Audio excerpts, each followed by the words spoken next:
Welcome back for another episode. That's my baby. I'm dying. That's my baby. We're going at it at 110%. I just want 5 minutes of happiness, please. Just give me 5 minutes. And they scored. They did it. Left, feet left. What the hell was that? Oh yeah. What the fuck are you talking about?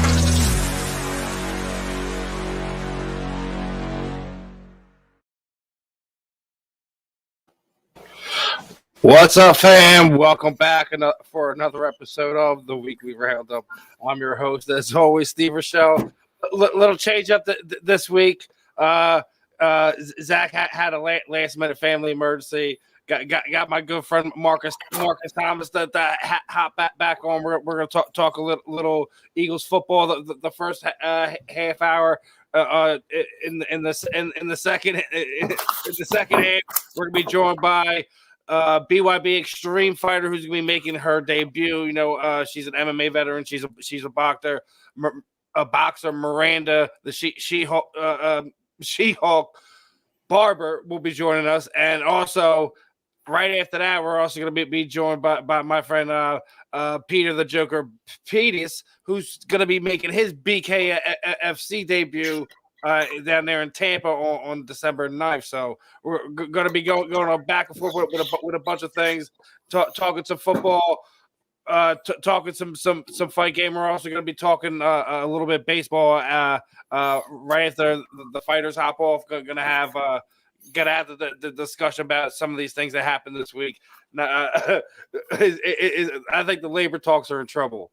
I think the labor talks are in trouble. That's just my personal opinion. How you feel now? Before I want to get your thoughts. So you heard about that with the they were using tempered balls or whatever to kind of keep the players' salaries down the season. That's a huge labor problem. They were already in trouble, but I think they got a huge problem looming. Listen, I don't. As somebody that grew up playing baseball. Following, and mind you, I went to school in Cincinnati, so I played against Griffey, and I grew up with the big red machine, so I appreciate baseball.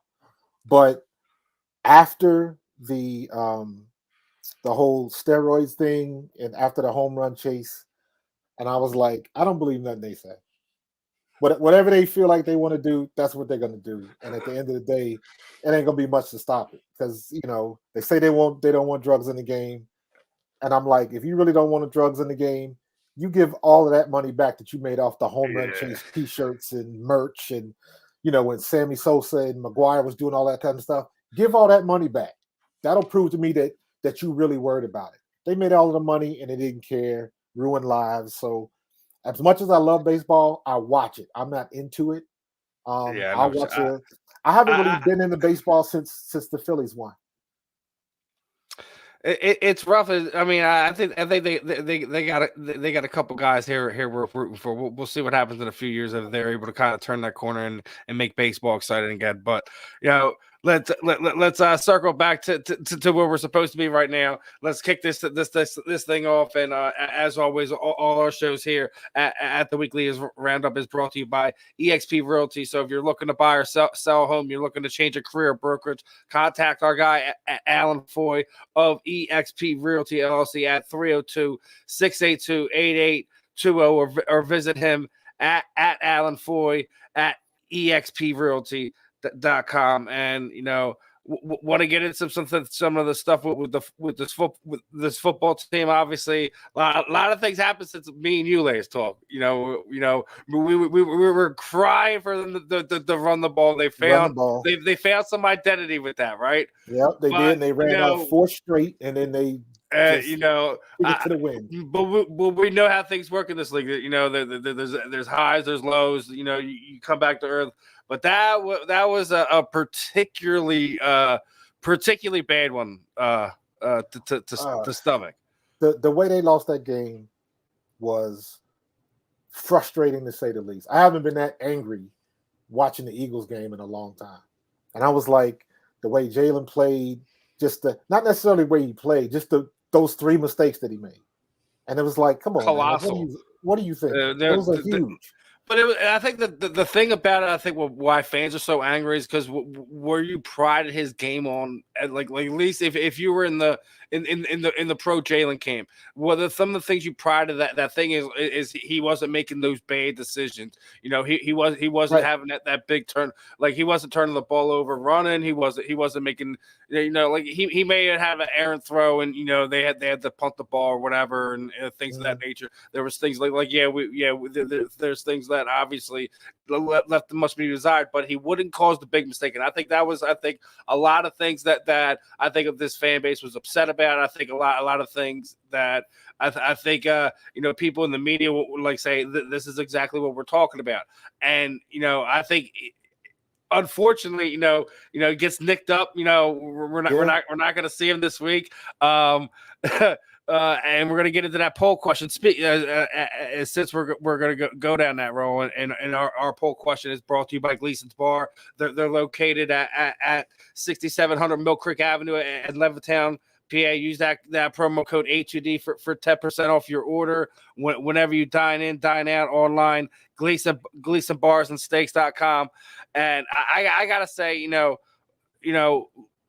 regardless of all that, the poll question, what I'm going to ask you, the Eagles should beat the Jets tomorrow afternoon, no matter who starts a quarterback. Agree to disagree? Want to get your thoughts on it, my friend? I agree.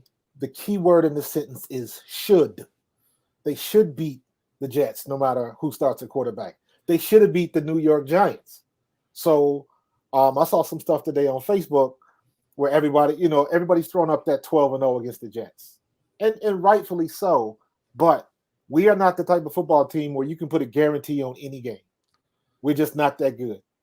So I'm like, let's play the game as long as they do what they're supposed to do. I hope, because I think that Gardner Minshew is a lot better passer than Jalen is at this point in his career.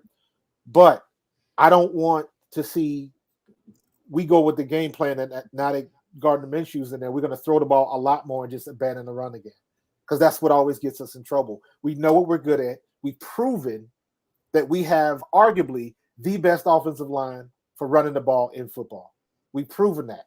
So stick with what's proven and do it. Use the run to I love spread you out said the offensive line too. I love you said the offensive line too, because I had this guy. He was in this content group that we were in, and things of that nature. And apparently, he's not even really an Eagles fan. He's not even from this area. He just made this off the wall comment that Jalen Hurts is basically doing the impossible despite a depleted offensive line. I'm like, are you out of your freaking mind? Even how bad they were last year, they were still top 15 offensive line in the league. And they were horrendous last year. Man, that team you could have said had a depleted offensive line. I mean, yeah, we have guys miss games and things of that nature, but Andre Dillard, you know, even though I knew he wasn't the guy, he still played much better, you know, when called upon this year than he did last year. So I can't say that. I mean, I think the only thing you have to say is I think Nate Herberg probably has guys wanting to pull his hair out a little bit for some of those knucklehead penalties, and that's probably the only downside you can say about when some. But like you, I think there's some other stat. I think there no one in the league has more youthful offensive linemen have more starts under their belt. So, in my opinion, like what you're saying, like listen, you know what your identity is right now. Regardless if Jalen's under center, Gardner Minshew's under center, you know, freaking you pull up freaking Jake Falco off of the waivers and have him pull him under center. It doesn't matter. I think you should run the football. You know, you look at that crazy stat that just came out this week where I think they're the number one running team in the NFL, despite not having a 100-yard rusher in a single game that they played this season. Yeah, keep pounding it. Keep pounding the ball. Do what you know we know how to do. Running the ball, we've now got a couple of plays where even if they know where we're going, they still can't stop it, and we got to build off of that. So. Shout out to my big sis Nancy Thomas. She's logging in all the way from Portland. There you go. Appreciate the love. Appreciate the love. So we know what we need to do. As long as he just doesn't get in his own way. And you saw against the Giants, as bad as that team was, when we stop what we're supposed to be doing, even for a quarter, it costs us. And we cannot be in that situation. We are not that good of a team where we can afford that luxury. We just don't have it like that. Jalen, as much as of a fan of Jalen that I am, Jalen is one-dimensional if he gets dinged up, and that's always the worry. So now he's in a situation where you got to show improve. You have to become better as a passer. Point, period, end of paragraph. You've got to get better. We know you can run. Running is like tying your shoes. If something happens and you can't do anything else, you can close your eyes and you can run for a first down. But I also need you to be able to hit those chunk yardage, 5 to 10 to 20 yards in the middle, and be able to put the ball where it needs to be. Now, granted, you could say that maybe he wouldn't have thrown that interception if somebody would have caught the ball the first time it hit their hands in the end zone. Ward, and even as bad as we played, we still had a legitimate opportunity to win the ball game at the end of it, as long as our receivers do what they get paid to do, Rager. So there's not really much you can do about that. He as bad as he played, and this happens with all quarterbacks, but the ones that you forget about it is the ones that throw the ball to playmakers, and those playmakers make the big plays. That's why you forget about it. So as bad as that game was with Lamar Jackson, the other 4 interceptions, they still managed to win the game. So at the end of the year, ain't nobody gonna care about that. All they see, it doesn't say ugly win, it just says win. And we got our first premium member up in the chat. So for that we're gonna hop to our next sponsor, and then that's All Campus. They're giving us 20% off everything in the store: hats, shirts, any your team apparel, cornhole sets. Our subscribers, make sure you're heading over to allcampus.com and checking out that gear and that comment. Our good boy Don, what's up, my friend? What's up, Don? Go Blue. We're on the Michigan kick still, brother, or is it still our Detroit Lions? Because I don't see that in your avatar right now. I don't see the Lions up there. That's normally what we're talking about when we got Don on. But I think his team has left much to be desired. Hey, it looks like Michigan going to end up playing Cincinnati, so my Bearcats gonna get a bite. So we'll see what's going to happen with that. We'll see if Julio's back tonight. He's look, Russell Wilson hasn't been accurate, but quarterback he got built into. One had to do the same with Hurts. I believe the future is more O-line draft linebacker style. Listen. Julio, what we're trying to say, we already know what he is. The problem is like the fact that it was an ankle injury and it was something that was going to slow him down and hinder him from moving around. If he can't move around, he becomes really one-dimensional. As well, Marcus was literally just saying before that comment. So it's one of these things where I think because the fact that it was the ankle injury, not like he broken a rib or something like that, that nature where they could kind of hide that and protect that a little bit. But I think it's kind of the reason why he's not playing Sunday. If that's just my outside opinion looking in. I know all these guys want to go. I know all these guys want to go come Sunday, but I think what the thing is they didn't want to have a revolving door of him coming in and out with an ankle injury. You know what I mean?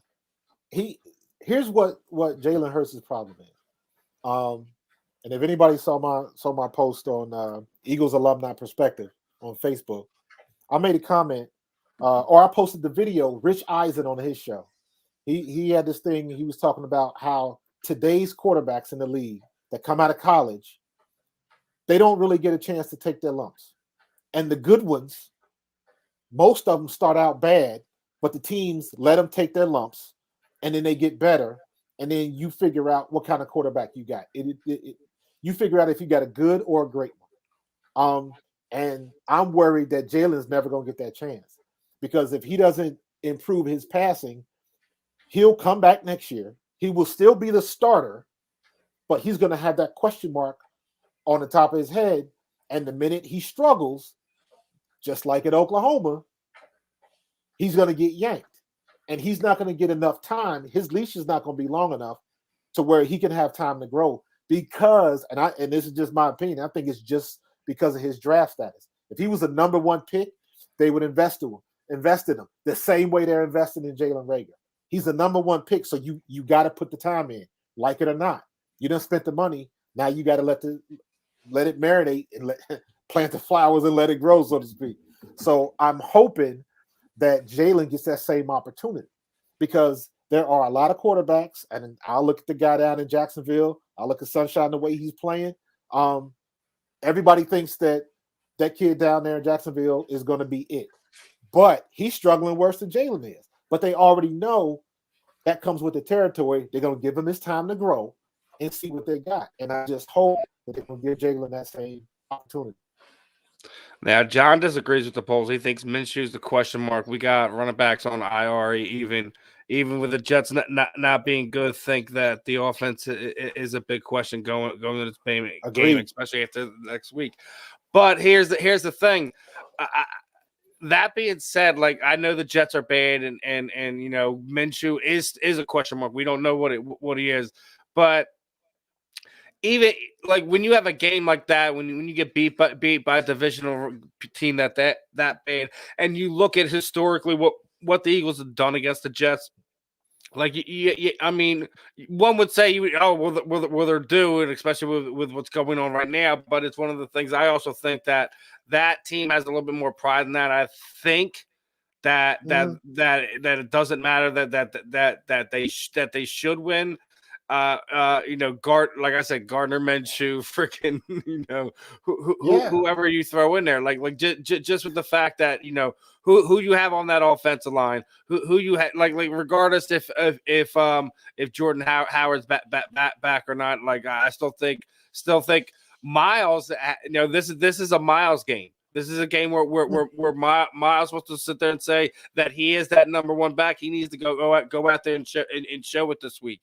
I'm not telling him that he needs to go off for like 250 yards and 3 touchdowns and things of that nature. I'm just sitting there saying he needs to, when they call upon him, make big plays, in between the tackles, not just when he's going to go bounce to the outside to try to get 5-10 yards, and turn a corner on some of these guys. That he needs to beat these guys inside. He definitely does, man. But he's got his game. I hope he can, square it up and get north and south. It all depends on how we run them. If we drop back and all Douglas that says Hurts is his quarterback, but what if Minshew goes off? If Minshew goes off, we already know how this city is. They're going to immediately start a quarterback controversy. If he throws for like anything over 250 and a touchdown or 2, regardless if he throws a pick or not. If he throws something to that nature, yeah, people in this town are gonna be like, oh, you just leave Jalen Hurts on the bench and let's ride out with Minshew Mania. Let's see what we got here. Minshew is gonna have to literally go lights out because they've already, even though it's not a lot, they've invested a lot more money in Jalen Hurts than Gardner Minshew. So if one of the reasons I want to see Jalen succeed is because if not for nothing else, if he's not going to be our quarterback, at least he has value, trade value, anything like that. So if we do have to get rid of him, we can get something back for him. So I want him to succeed, if not for nothing else, that we can get something for him. So if Minshew comes in and lights it up, are they going to sign Minshew to a long-term contract? No. Unless he just goes ballistic. If he does some Madden type stuff, then maybe we'll see that. But I don't necessarily see that happening for him. But we will see. But also you got to ask yourself, Gardner Minshew hasn't played in a while. What happens if he goes in and throws 2 picks and we look like dirt? That possibility exists too. So we'll see what happens. Especially after all of these, when it comes to Jalen, after all the stuff that's been in the news, Lurie says he's pro Jalen. Roseman says, I'm not sure what I'm looking at right now. I'm not impressed with it. So it's interesting how you get the 2 most powerful people in the organization. One is for and one against. That's like low-key brilliant in my mind because now you got support and you got criticism, but his expectation hasn't changed. You still got to go out and ball, and he has to become an adequate passer. He ain't even an adequate passer yet. An adequate passer will get us around 200 yards. I 100% agree right now. I think they're doing anything they can to kind of hide Jalen Hurts at all costs right now. I don't think they have to. We can kill two birds with one stone. If all they got to do is every time they throw the ball to Rager, right? Rager needs to be that guy that's going to run that quick slant, 5-yard slant. You can't stop it. If he gets tackled for 4 to 5 yard gain, so be it. But he's the guy that's got to be in there that if he gets that 5-yard slant, I know he can catch that. Now he's got to be a football player and make somebody miss. Turn a 5-yard slant into a 15-yard gain or something like that. That's how a lot of these guys, Aaron Rodgers, a lot of his games, the first play he always runs is a 5-yard quick slant just so that first pass can be a completion. That's what we need to build with Jalen Hurts. Why can't we do the same offense we did the first game of the season against Atlanta? Up-tempo, no huddle. He was hitting Ertz. He was hitting Goddard. We were getting the chunk yards in the middle. Everything we wanted to see out of our quarterback, we were doing. And all of a sudden, we have not seen it since that Atlanta game. And it's like, why not? How come we can't run tight end screens to the middle? How come we can't run running back screens with Boston Scott? Because Boston Scott ain't that much taller than Darren Sproles was. Not quite as fast, but a lot more powerful than Darren Sproles was. Why can't we use them as such? We're not using all of our playmakers right. And until we start doing that, we kind of gonna be right in the middle, almost good enough, and now we come back down. So hopefully Sirianni will really get in tune to what kind of players he has, and we'll start using them and putting them in the right positions to succeed. Even J-Jaw, as much as we give J-Jaw, rightfully so, all of that criticism, because he deserves it. But if I was a coach and I had somebody like J.J. Arcega-Whiteside, I would put him a group of passes in specifically for him. And I would coach him up to tell him, when you get in the game, you're going to run this 5 to 10 yard out. Big time. Every time we throw you the ball, your job is to jump 9 feet in the air and catch it in the air. You will never see a ball at chest level. Every ball we throw to you is going to be up in the air, and you got to out jump everybody to get it. That's what they need to be doing with J-Jaw. But they don't do it. But I mean, they don't do it. But like, No. even though like it's just they hold on to these mistakes. You just look what happened with Jalen Reagor. They're holding on that problem and riding it out for all it's worth, regardless of the first round pick. You just like listen.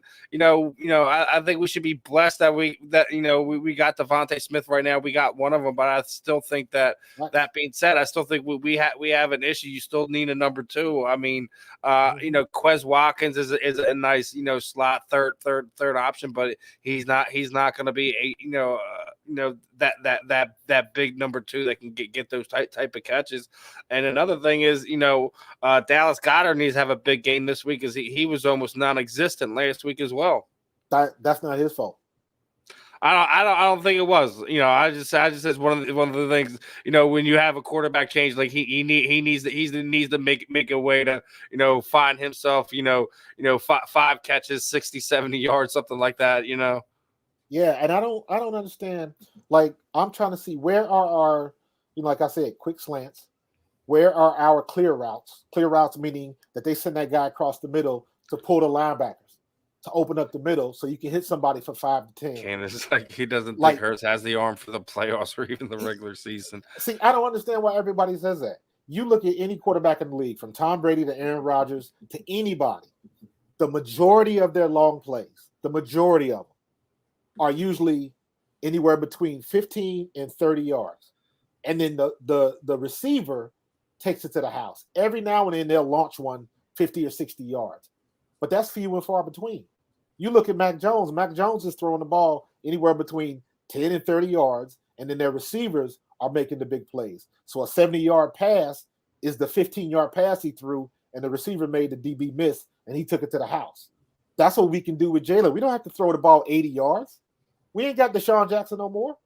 So we need to deal with what we got, and we can throw long balls. And people tend to forget that the first, 2-3 games of the year, Jalen threw some bombs that if our receivers could stay in bounds, those were deep balls he threw, and he threw them on the money. So I know he can do it. We just got to get him in a situation where he can make those throws. So Vince has one for you here. Couldn't Minshew starting this game help Hurts? He can see the field a little bit more. Throws that are there. He may be noticing sometimes needing a different perspective to really learn. But I think he already did. Didn't he kind of really do that when last year when Carson was starting the first half? He did, but you can't even say that because that's a whole nother offense. That's a whole offense. I mean, if you really think about it, like about this time last year is when we started having that Jalen Hurts. How many more snaps is it going to take before he takes this Carson's job type? This is what we were doing about this time last year, and I mean, obviously, he's nicked up in a different way. This is kind of a different circumstance right now, but I don't think having him on the sideline is going to help him anything. He has to start seeing the field. He needs to start going back to what he was doing. The good portion of November was just playing smart football. It doesn't hurt him to sit and watch. It doesn't really help him either, because Jalen Hurts strikes me as somebody that's that's really into film study. I know his dad was a coach. So he's got that pedigree in him that he'll probably sit down for 5 or 6 hours. Why does everyone have this obsession with going after Russell Wilson? Like, it's going to cost you like 2 or more picks, and he's at the backside of 30 where you really don't want to be. And quarterback is kind of a weird position as it is anyways. But he's an older version of still a better version of what Jalen Hurts is now. But like, I don't know if you want to go backwards in that sense. No, I wouldn't mind Russell Wilson. I don't want Russell Wilson with Nick Sirianni, because he's having problems with the stuff that Pete Carroll's doing out in Seattle right now. So why, as far as being a coach, why would you want to take a step backwards? Now, the reason why I would want Russell Wilson, because I would like to see Russell Wilson and I would like to see Jalen Hurts stay so he can learn behind Russell Wilson. That would be something to see, because Russell Wilson is the type of dude that can teach Jalen. It was like, listen, I ain't going to be here too much longer, but pay attention, because when I'm out of here, now this is you. And that's what I think that would be a real benefit for Jalen. I don't think it's going to happen, though. So Deshaun Watson, who knows? I wouldn't mind seeing Deshaun Watson here, but with all of that legal stuff, who knows? But crazy things have happened. So we'll see what happens. Yes, the regular pick looks like the Bucs. Still a franchise that took in Michael Vick at the height of all that nonsense, and he had turned a lot of people off from him. He had one of his best years ever. People get mad about different things.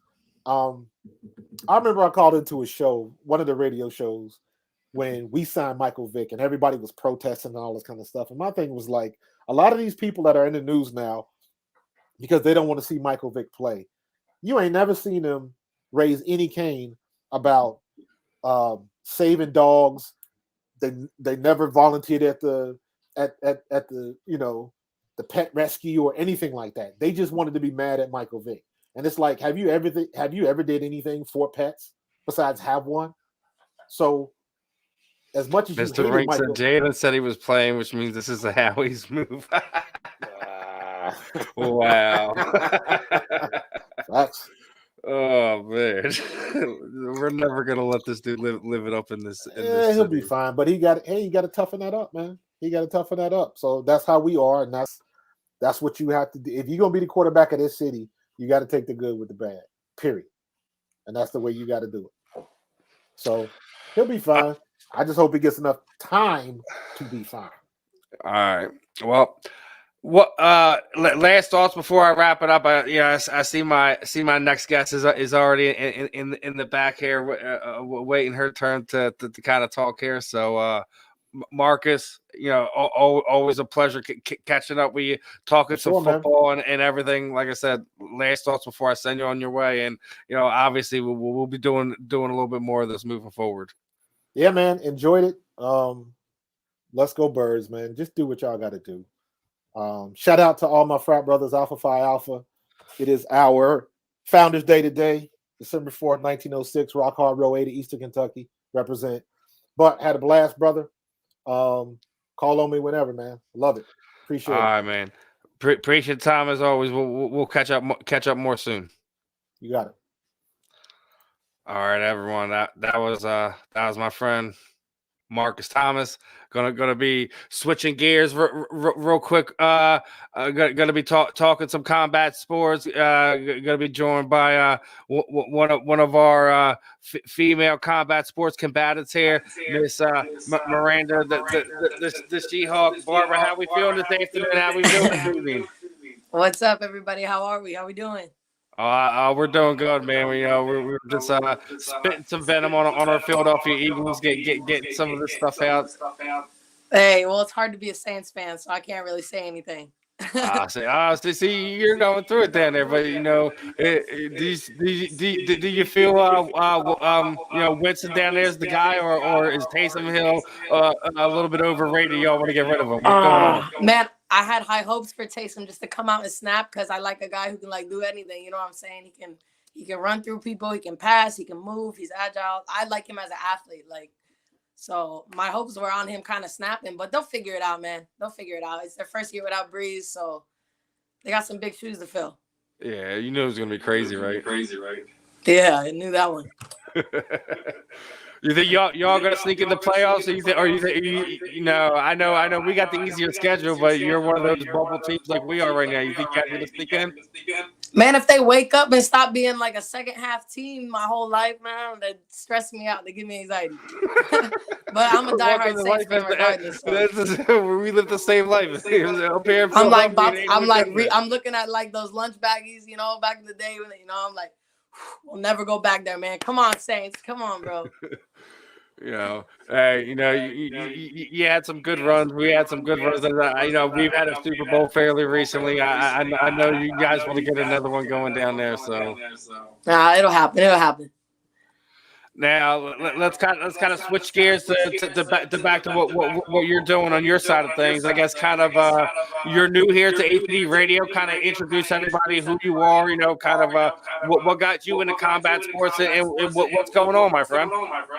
Yeah, man, I've been crazy active this year coming out of COVID. I just turned pro before the pandemic, so I didn't really have time to have my burst of my showmanship. And I've been just taking everything that I can get, trying to be the best athlete all around and kind of just saying yes to everything, man, putting it all out there with no ego and being humble and learning because I know my end goal, no matter if it takes off in boxing, bare knuckle, I'm having my debut.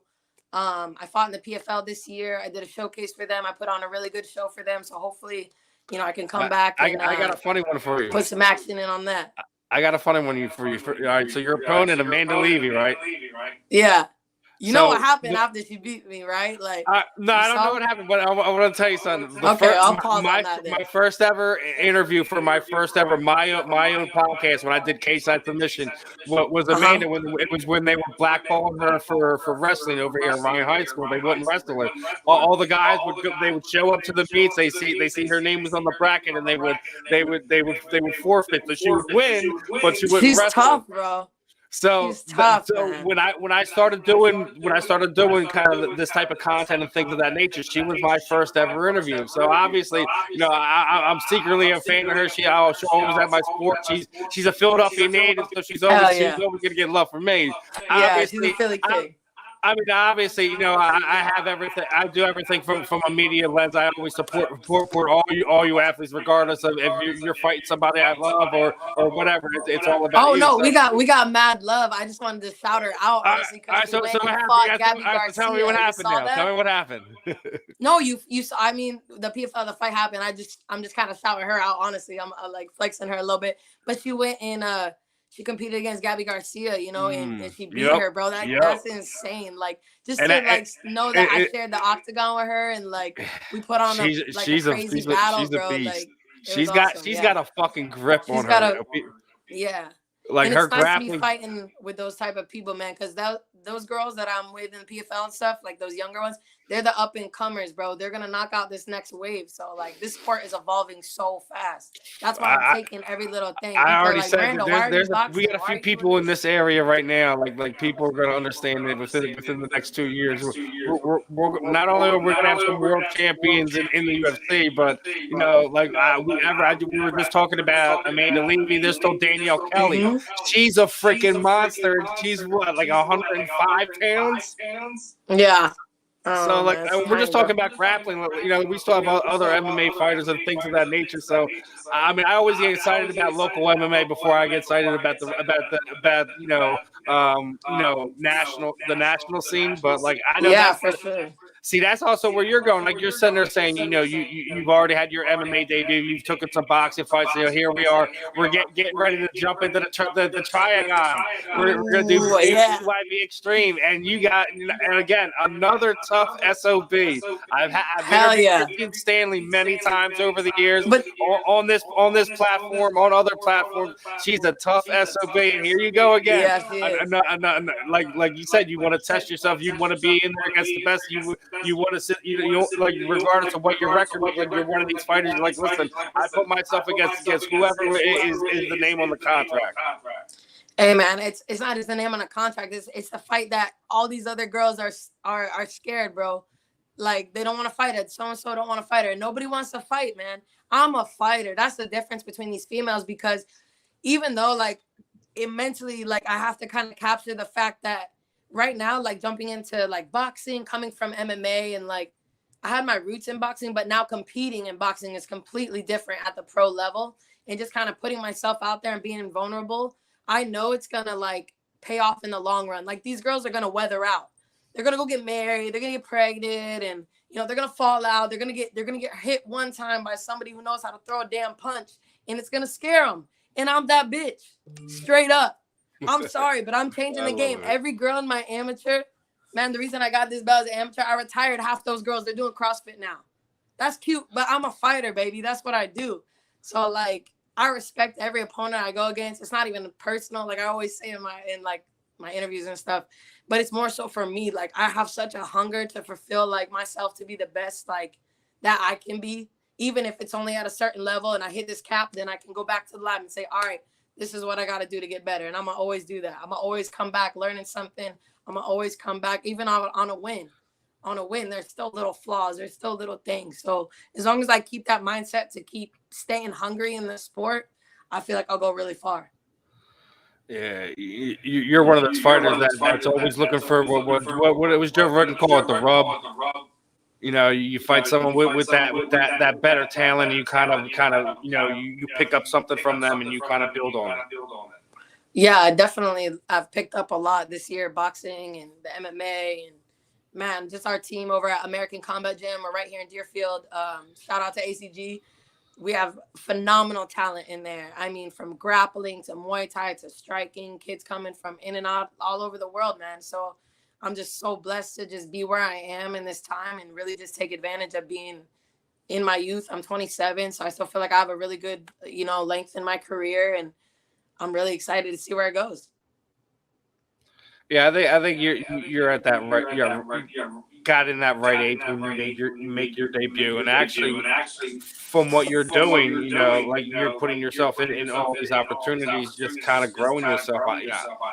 I like what I'm saying. You know, I mean, you look at some of the crazy stuff going around in MMA right now. Like, what, Felicia Spencer just retired, and she was the Invicta champion. She was a title challenger. To me, that just blows me away. Like I mean, we don't know what saw goes the Ronda Rousey thing coming, right? Say anything, but what's but that? This is kind of, I said, everyone kind of saw the writing on the wall that Ronda kind of made it known, like she was getting ready to go, like no matter how long her run was, like she had an idea, like she wanted to start a family, things of that nature.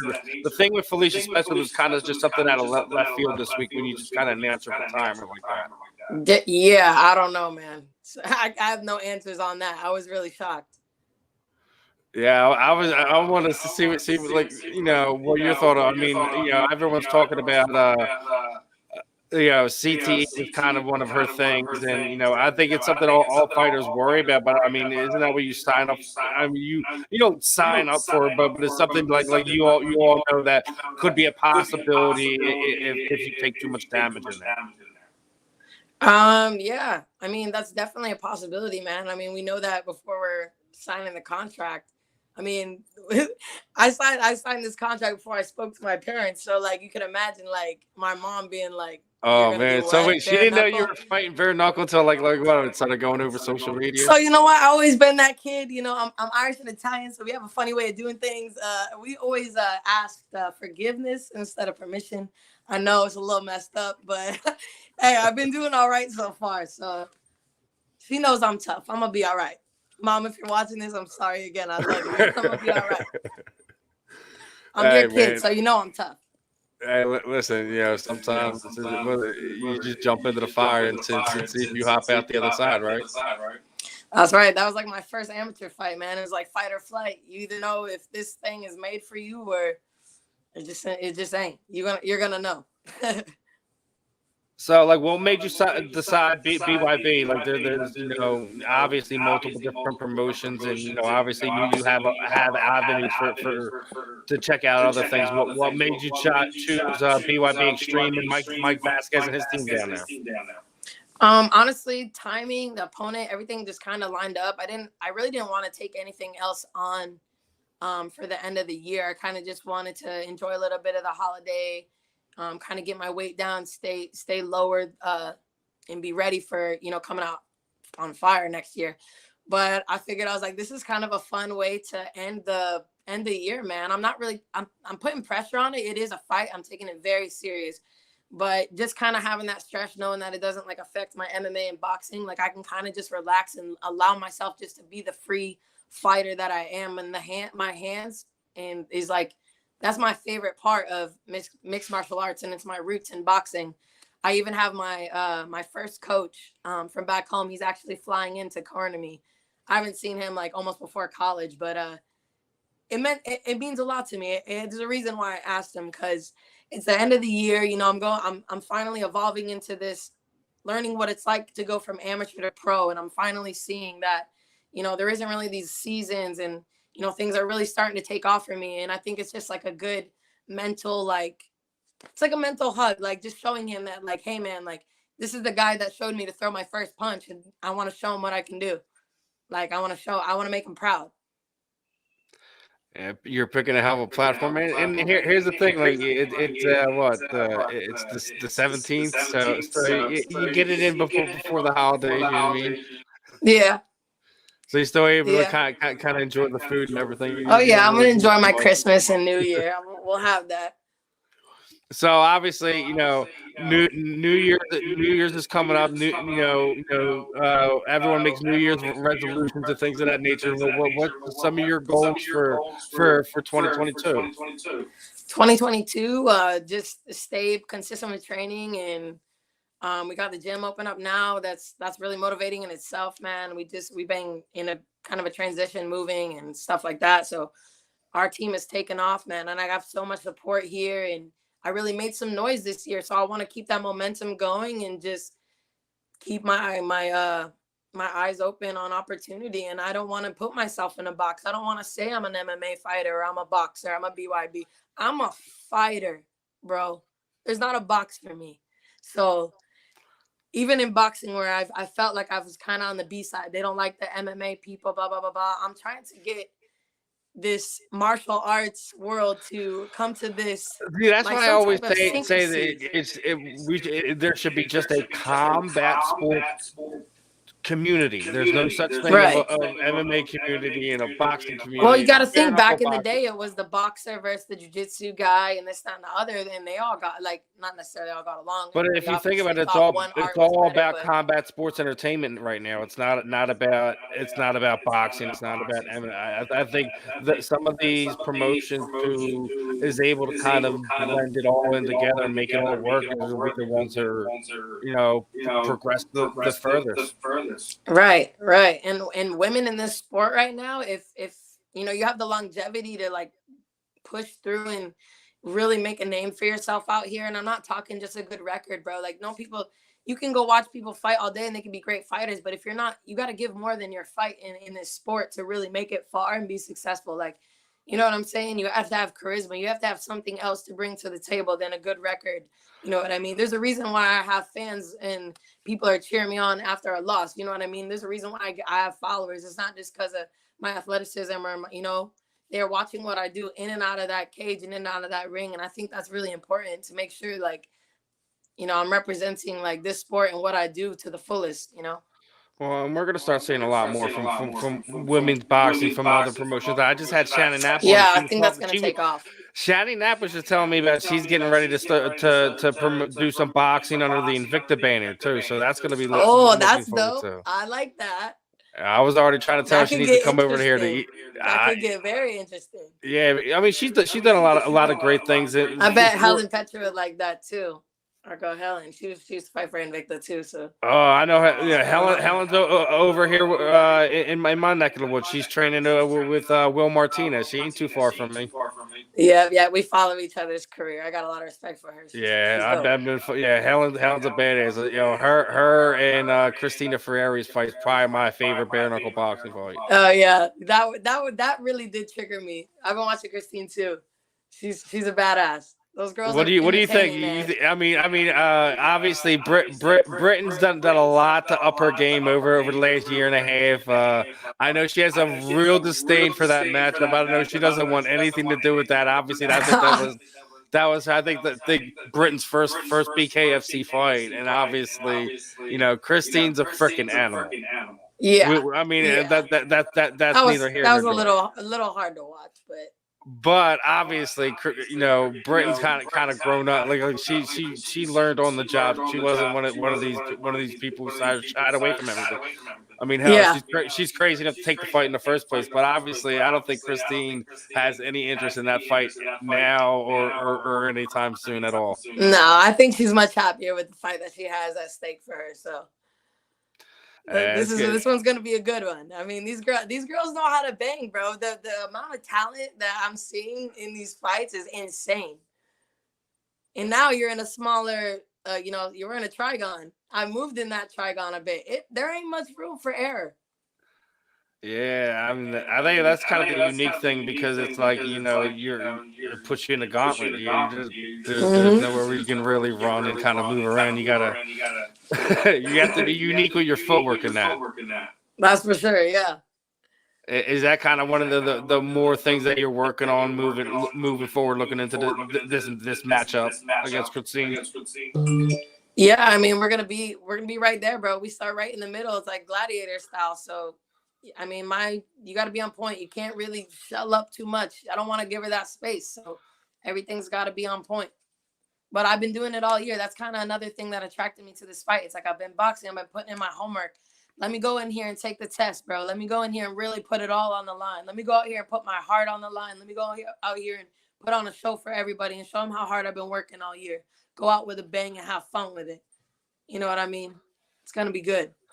I'm definitely looking forward to it. Oh man, and it's another crazy thing because obviously, you know, BYB's got a lot of things going on because Triller's just kind of trying to copy their style with the. I know, I'm seeing that. Oh, man. Yeah, I'm seeing that. I'm sure Mike wants to murder people right about now. Mike's awesome. I love him, yo. Yeah, that's the game now, man. That's the game. Now, obviously, like we're talking about it, like the women's combat sports world's kind of blowing up a little bit. We just seen Halle Berry do the Bruce movie. What did you think about that? Did you happen to catch that? Of course I did. It was actually quite accurate. That was an awesome movie. Man, it's like the little moments like that. It's like almost scared to let the public see like us like really go through that kind of stuff because that's what makes us fighters, man. It's those moments where we're alone and, you know, ain't nobody else get in that cage but us. We have all the support and stuff, but at the end of the day, it's these voices that are bouncing inside of the walls of our head, you know. That's what keeps us alive. That's that fire. If we didn't have that, man, you wouldn't see the people that are doing great things in that cage. I mean, That's what builds obviously, us. like we had people nitpicking this and that third about it, but obviously, I thought it was pretty good. I thought it was the pretty good. numbers spoke for themselves. How Halle Berry was, she just got like a 3 or 4 film deal out of it with Netflix. So Yeah, I think she did pretty so good. for her, man. She killed it. It was good for them to see that side. I mean, what were your thoughts? Would you have liked to see some more fighters involved in it? I know that. I mean, there was already a bunch of them. We had Valentina in there. Like some people didn't notice. Like I think there was Elijah Clark. I think he's a PFL veteran from over the years. Yeah. I saw a couple of those guys that looked familiar. I was like, that's pretty dope. Maybe one day they'll pop me in there, man. I'm a ginger, I'm Irish Italian. They don't look like me out here. I'm like exotic. Well, I mean, you're already in combat sports. You're already a fighter. You're already trying to market yourself. What was it? Spend a little time taking some classes and to see if you get yourself some roles. I mean, isn't it? Yeah, I used to act in high school. I did I was a thespian and a jock. I was literally like Troy Bolton from High School Musical. Like it was really bad. They used to roast me. I'd be like running from rehearsal with like gray hair and like all this makeup, like trying to get to practice on time, and like it was bad. We don't want to relive most of those moments. I don't think most of us want to relive our high school moments. It's just like it's bad. It's like no. Yeah, we like it on this side. Yeah, when you get a little bit older, it's like I'm not as awkward as I was when I went out back then. I understood life more, things of that nature. Me, it wasn't that. Like I was hella like I had lots of friends and stuff. It was just like I was in everything. I was just in the mix. Like I was just involved. I was doing way too much. But I just wanted to. I don't know what was wrong with me. I always had to be in something. I was always in a sport every season. I was always doing activities. I was just staying busy, trying to keep myself out of trouble, basically. But try to keep yourself out of trouble, and then here you are as a professional and then I fighter. found fighting because of like in my high school, like my coach that's coming down to corner me. It's so funny. He's like, now you don't have to throw any girls up bleachers, and I'm like, yo, stop. That's how. Wait, that's how. Which that's girls how I were got throwing into, up bleachers? Wait, no, come back. I gotta hear this. I know. I'm about to expose myself of how I really got. You already started it now. I know. So like because it was funny. We were actually cutting up talking about it 2 nights ago when he was figuring out him coming down here and stuff. And he's like, you do remember, like how I asked you to come in the gym and stuff? I was like, of course I do. Because I ended up getting suspended from one of my high school games. This girl, like I stuffed her, right? Stuffed her. Poker faced it, walked away like a badass. She was apparently like embarrassed, whatever. She came over and started like roughing me up, my teammates, whatever. So there's one girl, like she slapped me and I don't like to be touched in the face, so she got thrown up the bleachers and then I got ejected, blase. So my coach ends up calling me later on that night and he's like, why don't you come in the gym tomorrow? He's like, you can't go to practice. Come in the gym. Come let out that steam, like whatever you want, So my first day there, he's like, what do you want to do? I was like, I want to hit somebody. What do you mean? So I go in and he's like, well, I'm not going to let you spar today. So I'm like, all right, fine. So by the end of the week, I was sparring, but I was getting my ass beat, but I was also like not stopping. Like no matter how hard I was like getting hit or like who I would go against, I literally would not stop. So yeah, you're just taking it in. Kind of like he dug this fighter out of me at a very young age. And I don't know, he just always believed in me as an athlete. And I knew boxing and fighting was something I could do past college and for the rest of my life. So I really grew to just turn it into a lifestyle. Not many people can pull that off. Because now I'm not as like I said, not many people can pull that off and get that outlet and be able to turn it into something. Some people it completely consumes them and it takes them in a different direction. Yeah, he saw something in me, and I'm really grateful because I don't know, maybe I would have. Who knows what I would have did that week, not being able to go to practice. I would have got myself into some trouble. Like, who knows? Instead, I was in the gym and taking out all my frustration and aggression. So is that where She-Hulk comes from? You're picking girls up, throwing them in the stands?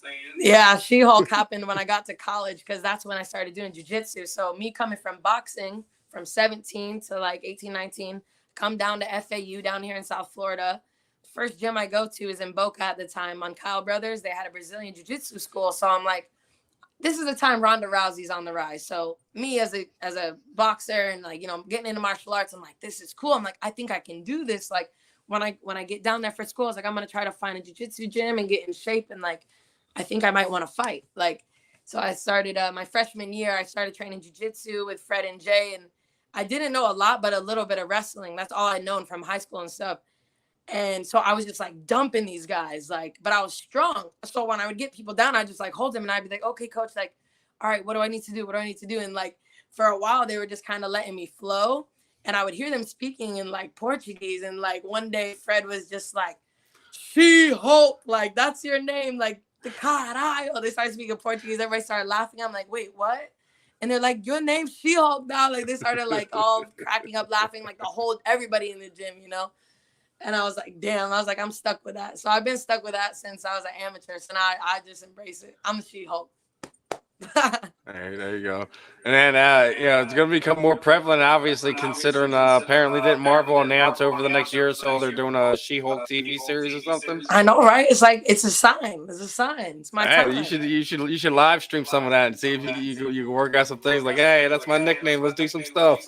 I know, right? Get a little feature. Hey man, have some fun. I mean, isn't that the whole point of like people forget about the other side of this is also selling the personality side of things. If you're able to do that, is kind of what makes you or breaks you when it comes to what this sport is today. Right. I mean, look at Connor, look at Ronda, look at all them guys. It's not just their performance; it's their story. Well, I mean, not just that. I mean, you go even now. Like, all right, go and look. Like you have freaking Usman, who's obviously the guy's running 170 pounds right now, but he's still talking about George St. Pierre, like, you know, talking about like the one is the one that got away. I'm like, George hasn't fought in 9 years, but it's like what we're talking about is like alone, bro. Exactly. You know, leave that man alone, man. Leave him retired. Let that man rest. You worry about a guy like that, somebody in that division will come up and get him. But it also goes to the fact that you know, when we talk about like it's hard to kind of get that persona and get that pop. It's real hard to kind of break that ceiling. Yeah, that's why I've been like I've been traveling a lot this year. I'm from Tampa and I live in South Florida, so I have a pretty good following down here just because of like my amateur career and stuff. But man, I've been in LA. I got love in New York now, man, like Carolinas and stuff. Like I've been traveling a lot and I've been making sure like, I mean, I put on shows every time I fight, win or lose, man. People remember me. People want to follow me. People are coming up to me, getting pictures, man. I'm like, whoa, I'm starting to see like the presence I really have no matter what. Like I am a showman. I'm a fighter and a showman. And I know I put on a good fight. You know, I don't just want to go in and just win, man. I want to go on and I want to put on performance. That's what I did in PFL. I took a risk. I had a big right hand. I dropped her. Boom. I waited. She started to come back up. Boom. I dropped her again with an uppercut. I rushed in, you know, in the moment. Boom. Trying to get her. Tough wrestler. Comes up single leg. We scramble to the end of the round. She ends up finishing me the first round. I don't regret anything I did. I would have done the same thing. Hey, you know what I mean? And listen, you played the game, but you knew what her strength was. You know, when she got there, it is what it is. Mm-hmm. But just like that, in the sense of like, I feel like I have that, like I feel like I have that power and that showmanship in my style too. And not many people have that risk taking. Some people won't take risks, you know. Those risks are what make knockouts. Those risks are what make highlights. Those risks are what make paydays, baby. So we're gonna keep sharpening those tools until I just seen a post from one of our former guests. Was it Kayla Coroni, one of these WBO boxers? I think she has some ideas of hopping over to do some bare knuckle boxing. Is that something you might want to see? Have some fun with it in the future. If you're able to get through this fight, I mean that's a fun one. She's one of these quiet upcoming stars people don't know about. Yeah, I mean, humbly, my focus right now is December. Is obviously against Christine, but when you start seeing some of the girls of this nature, hopefully coming over and you know coming Oh, over I the got stage. my eyes are way open. We're really open. I'm up here watching them like this.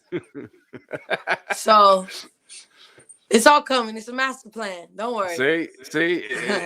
Looking down on them like you're an eagle. You might as well convert you over to an Eagles I fan mean, one day. you name me one other pro female that is doing MMA professionally, boxing professionally, and bare knuckle professionally.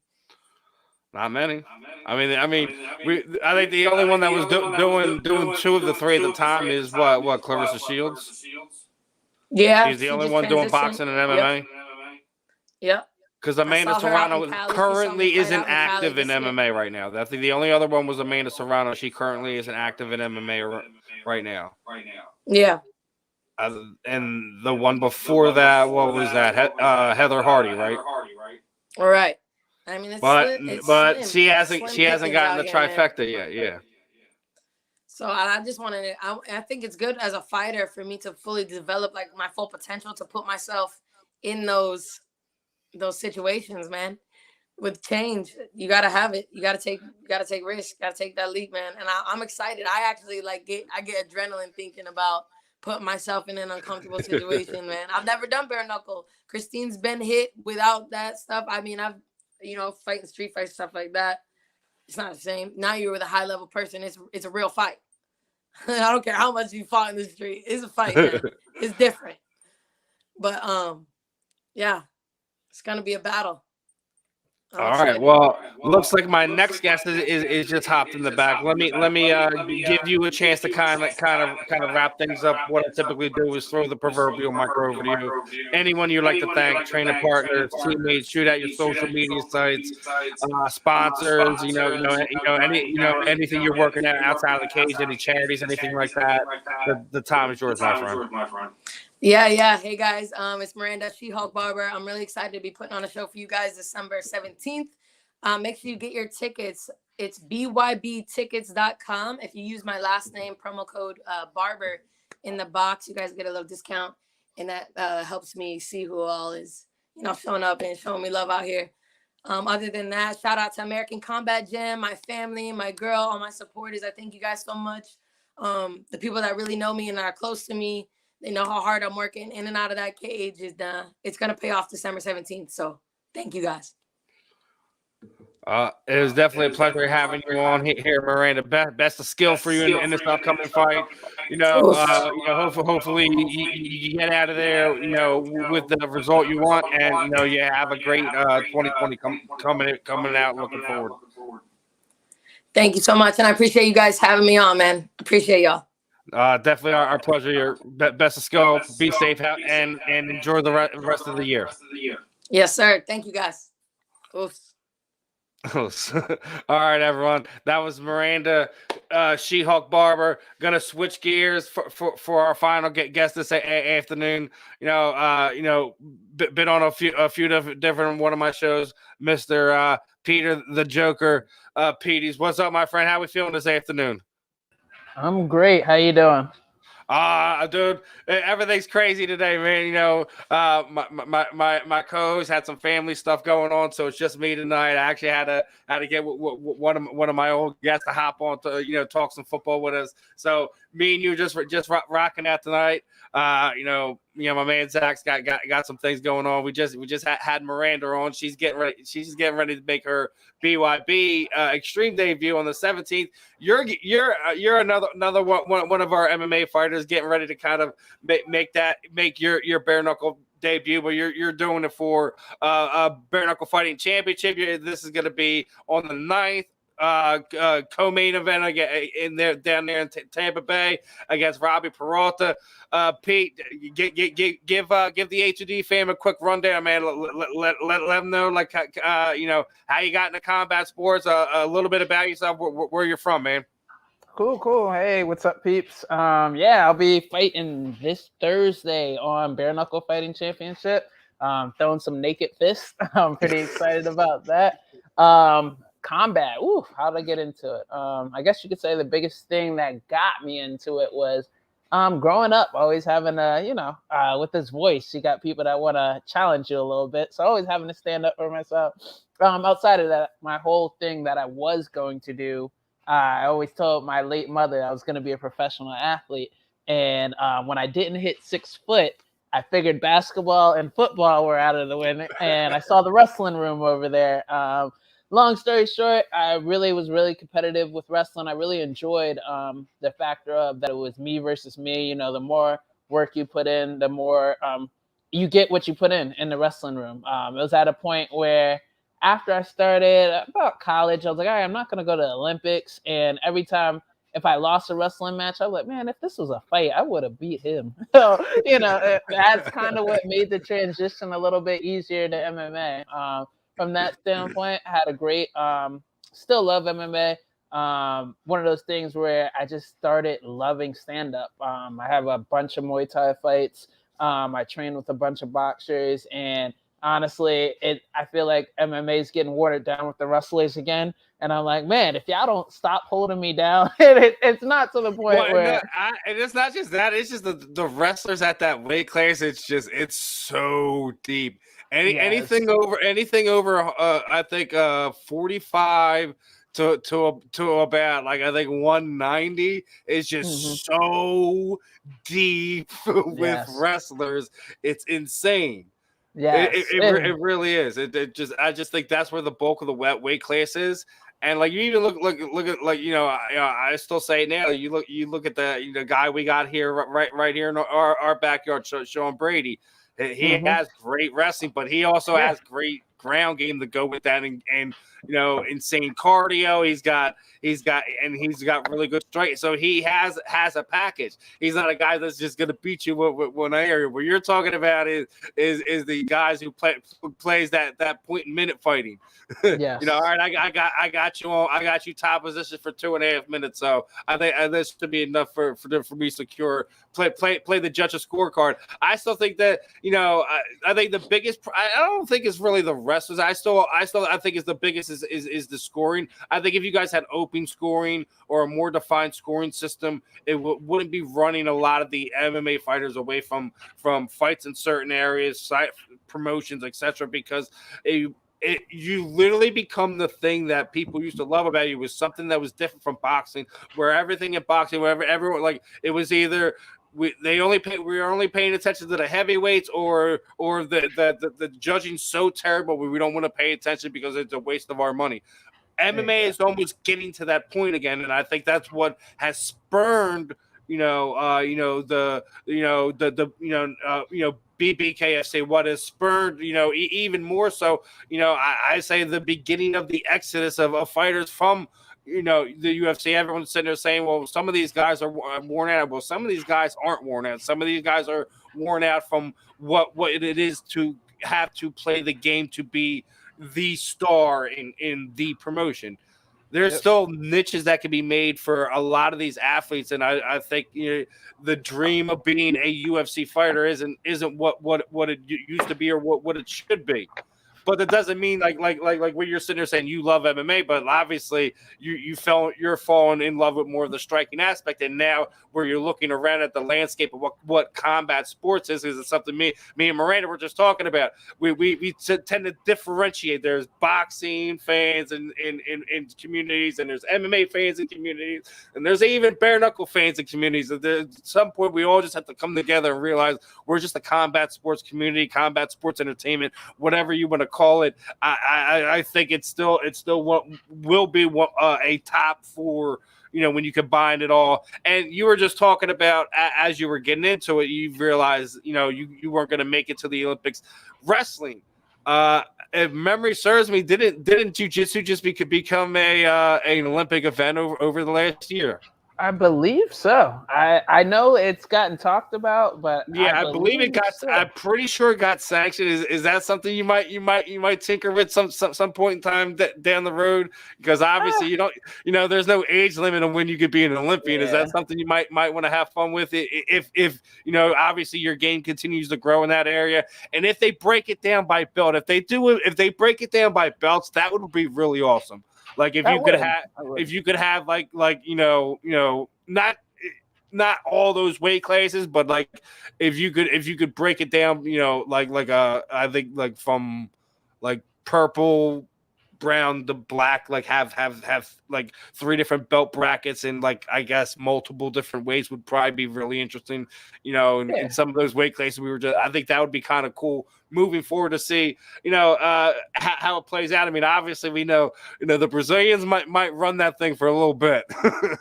Yeah, no, I definitely think jiu-jitsu, I'm very excited. I come from actually one of the best jiu-jitsu teams in the world at Team Lloyd Irvin. We're constantly producing guys. Personally, not my cup of tea. I don't know. I always say I've crossed over to the dark side and love the black magic of standing, Muay Thai, boxing, anything stand-up. But it's definitely one of those things. I love it. And I try and tell everybody in the gym, I always say jiu-jitsu is more rough on your body than striking.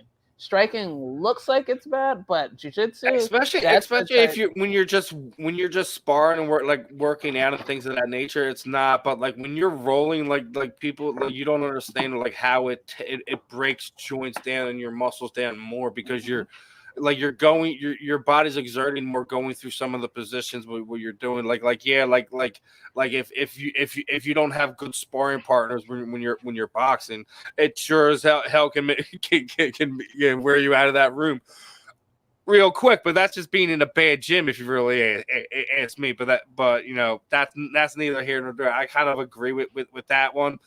Here's another thing. I mean, look at obviously, yeah, you're excited of being able to put them clean fist on somebody. What made you choose bare knuckle boxing? Obviously, you said you're falling in love with the striking aspect of it. Obviously, Muay Thai's been a big part of your life for some time already. Why BKFC? Honestly, it made the most sense at this point in my career. Most recently, I was with the PFL. Then I had shoulder surgery. I actually tore my my labrum in my last fight. Had to construct that, have that come back, and then everybody went through 2020. I did that. You did that too? Oh, dude, I had the end of 2017. I had torn labrum, torn rotator cuff, and bone spurs cleaned out of that shoulder. I just got over having the bicep torn on the same arm. I tore it back up. It was bad almost a year ago. And it was almost 6 months from the time I tore it to the time I finally got the MRI and things of that nature.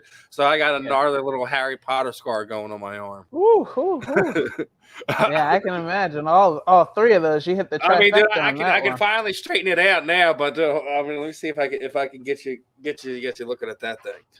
Ooh, yeah. Yeah, mine is nowhere near. I just got a nice little pinch. Oh no, yeah, dude. When I did, they were diving. Like when I did this one, it was just 3 little. They weren't even that big. It was that's yeah.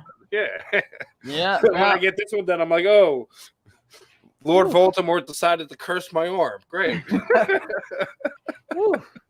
At least you're good now. But yeah, outside of that, I had just came off that in 2020. Rehabbing and everything, and then I just fought most recently down in Valor in Tennessee against a 10-2 prospect, and a lot of MMA guys were still just dodging me on the regional scene. So when my manager came with the bare it's kind of real hard sometimes. Like when you get to a point and it's just I know what you mean. It's unless it's for a belt or unless it's when they start playing that game with it, it's just can we just fight? I'm not listen, I'm just trying to get another fight, keep everything moving forward. Obviously, you had chances on the stage before, been on the Dana White Contender Series, you fought for PFL. The regional scene is kind of something you're bouncing back to. Listen, everything that's going on the side of what goes on in combat sports, you see what's going on. Why not? I mean, listen. Obviously, we know PFL pays a lot better than some other promotions. Where when you're hearing Rachel Stovich basically sitting there saying she was basically fighting from hand, foot to mouth when she was on her UFC contract, and she's not having that issues right now. And I believe she's only had one fight under the promotion. Paige Van Zant's obviously doing pretty. I mean, she was doing pretty well before. It looks like she's doing even better. Under BKFC, I think they're probably one of the bigger growing, bare knuckle boxing promotions in the United States. I mean, the only one would rival them is obviously, Dave's kind of de facto home right now for bare knuckle boxing championships down there in Florida, and Mike Velasquez is not too far over there with what him and Donna 5000 are doing over there BYB Extreme. I think that's a cool design with the trigon, don't you think? Yeah, it all looks good. I mean, my big thing I try and tell people is the more organizations that we have that are willing to put money behind them gives people more options. It's never been a bad thing. It's never. Because at one time it was UFC or nothing, and now UFC or regional. Now you have PFL, you got ONE FC, you got Bare Knuckle, who's and I never thought Bellator what was ever really anything more than a good competitor. They always were a good competitor. As soon as Strikeforce started making a name for themselves, UFC bought them out. Obviously, I don't think they're gonna be able to do that with Viacom and PFL. I think it's kind of even things out. I like what ONE FC's done. They brought in some good guys to kind of build things around here. Hopefully you see them kind of expand. Obviously one is taking over the Asian market. That's arguably the biggest market that comes when it comes to MMA. Listen, it's definitely not a bad thing. And then when you see what we're going on with, I guess Jake Paul and his thing that he's doing now. Do you think his thing's gonna get exposed real soon? Like you think you think it's just a time bomb waiting to happen, or is this kid for real? I mean, I would say he has skills. I think I'm not sitting there saying he don't. I'm just sitting there saying, look at what's already happened. He had some guys to carry him. Yeah, no, I definitely think it's gonna be over soon, and I don't know if it's gonna be Tommy Fury, but at the end of the day, it's gonna get exposed a little bit. But I do think he's doing something that nobody else has done, as well as bringing awareness. I gotta respect the factor of him taking that pay cut, giving people biggest paydays of their life as a combat sport on his undercard. So yeah, my big thing, it's a love-hate relationship with it. Meaning I hate the guy, but I love the stuff he's doing. The fact that I know this is a freaking freak show, but I love the fact that like where his intentions are coming from. Mm-hmm. Exactly. But didn't Dana White always sit there and say we always tune in for the freak show no matter what anyways? No, it's true. I mean, it is 100% true, man. That's human nature for you. And I got to ask you with the nickname, are you happy with the depiction of Joker recently? Are you excited for the new Batman? I mean, I was excited for it. My big thing was, if you went in expecting Dark Knight vibes, then you were going to be disappointed. Oh no, dude! Like you if you're a real fan of Batman, you can tell it's supposed to be a year one type thing. Yeah, you have to read some of the comics and understand like some of the storylines that they're going with some of the stuff. So it's kind of cool to see how some of the stuff is going to play out over the next few years. Obviously, Marvel's in a unique situation. They look like they're getting ready to blow the whole thing up and start the whole multiverse thing. And it also looks like DC was getting ready to kind of start to push on that door as well, but COVID's kind of slowed down a lot of things and affected a lot of things and things of that nature. And not just in combat sports and life, political nonsense, BS, pushing things, agendas, whatever. Like everything's been kind of affecting. And the movie world isn't any exception to that, obviously. But hopefully we get to see both DC and Marvel kind of do their own iterations of some type of multiversal type of things inside of their own universes. It'll be pretty cool. Mm-hmm. Yeah, no, 100%, man. It's a great time to be a comic book fan. Oh, dude! If you're a geek right now, how do you not be more stoked with especially with what's looming with Spider-Man? Obviously, it's not going to be the official Sinister Six. If anyone is paying any attention to this, it looks like Doc Ock is clearly going to be evil at the beginning and not be evil throughout the movie. Yep, 100%. I don't know if he's gonna fight with them or not, but Marvel does a lot of unique things with editing and things of that nature, so you never know what's gonna be what. But it would be cool to kind of see him follow on the redemption arc that they already had, and when he was in the same Raimi universe, I really want to see if they are able to actually on the DC side of things pull off Flashpoint and able to kind of really do some of the things that they're able to do.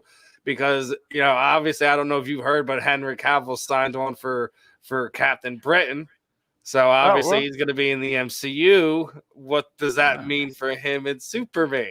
And there's a bunch of storylines that are coming in the coming years. But here's the thing. If they're all doing MCU, they're technically you're going to have multiple Supermans anyway. So, why don't you just kind of introduce that? Obviously, if there's no timing constraints with whatever is going on scheduling wise, and you can get all of them, you get all of them. Yep. Well, no, it's a great time. Oh man, anything? What are you looking forward to outside of this fight on the 9th? Obviously, we know you want to get your hands on Robbie and show yourself. What are you getting excited for the end of this year? And obviously, New Year's coming up. You have any goals, New Year's resolution, things of that nature? I wouldn't say resolutions. I mean, it's already been a great year. My big goal to finish the year is work on opening a gym next year, as well as a few other big projects. But I definitely want to get back, finish this fight, flawless. Hopefully my hands stay together, and then come back and get back on the upcoming one as soon as possible. Hopefully back in February will be great. Quick turnaround.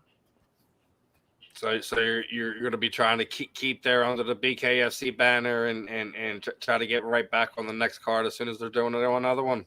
Yeah. So I have right now a multi-fight contract, and then hopefully want to stay as busy as possible. My manager gave me a lot of good news in regards to what they're trying to do in 2022, and I'm pretty excited about it. So my whole goal, it looks like.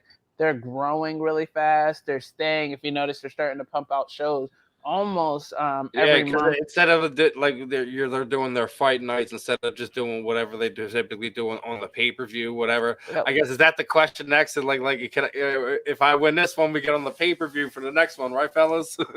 Yeah, I mean, my whole thing is I know my fighting style is gonna sell itself. I got some things planned. So I know once they get a tasting, I'm like, oh, we got a star in our hand. So that's what I'm saying. I know that unique personality you got inside you. So that's my question. When are you gonna let it out on these people? Let them know what's up, because I'm pretty sure that like not just a star, like you got layers, man. You're like there's so many things that me and you can sit there. Talk about stuff for an hour on here, not just fighting stuff and things of that nature. That's what I'm saying. You're gonna let it fly in some of them interviews, or you're gonna do it post fight. What are you gonna do, man? Oh man, I'm gonna just be myself, man. But I do got a really good walkout planned. I'm excited. That's one of the big things that really drew me is that get to be myself on the walkout. So I got a nice. I think that's the one thing that the UFC definitely misses is when they took things of that nature. Now, like you guys, like I get some of the things with what happened with the uniforms and things like things that happened to the UFC, bad things that happened to the UFC over the years of things of that nature. When things like that happen, I get that part of it. But when you took the walkouts away, you took something that was special about the sport away. It's part of the whole show, the whole entertainment bit. If you're asking me, so when you're sitting there saying that, I mean, I remember at this point, James Tahoon is probably still my favorite walkout when they did the Men in Black one. But then you look over the years, you have things like all right, look what Bellator did with Dave Rickles for all those years. He ran with the caveman bit almost on a regular when he would fight. And Yeah. and that was who he was. He was that guy from Wichita, Kansas, who's the caveman. Yeah. Obviously, people are gonna figure things out pretty soon here, probably on December 9th. Some of your uniqueness both inside and inside the ring and outside the ring. Yeah, it's gonna be fun, man. It's gonna be fun. But now I guess the other question is that, like, you're sitting there saying, obviously you have the multiple fight deal here with BKFC. Are you going to be strictly focusing on bare knuckle, or are you still going to be just like overly honing, your overall game as a martial artist? Pretty much doing everything. I still make a joke at the gym. One of the guys seen about 2 weeks ago. I did a takedown in MMA sparring. And he was like, "Why are you doing BKFC again?" He was like, I make the joke that I'm a martial artist, man. Any discipline, anybody can get it. And I firmly believe in this world, if we do bare knuckle, boxing, MMA, jiu-jitsu, and wrestling, I will win 3 out of 5 of that. If there was like a promotion that had all those, I'd win 3 out of 5. Hey, there you go. At the end of the day, I'm a martial artist. It doesn't matter what discipline. I just love competing, and why my body's in this thing where I can still recover, train 7 days a week, and not not roll out of the bed aching too much. I'm gonna take full advantage. Hey, listen, where you can conserve some of those muscles.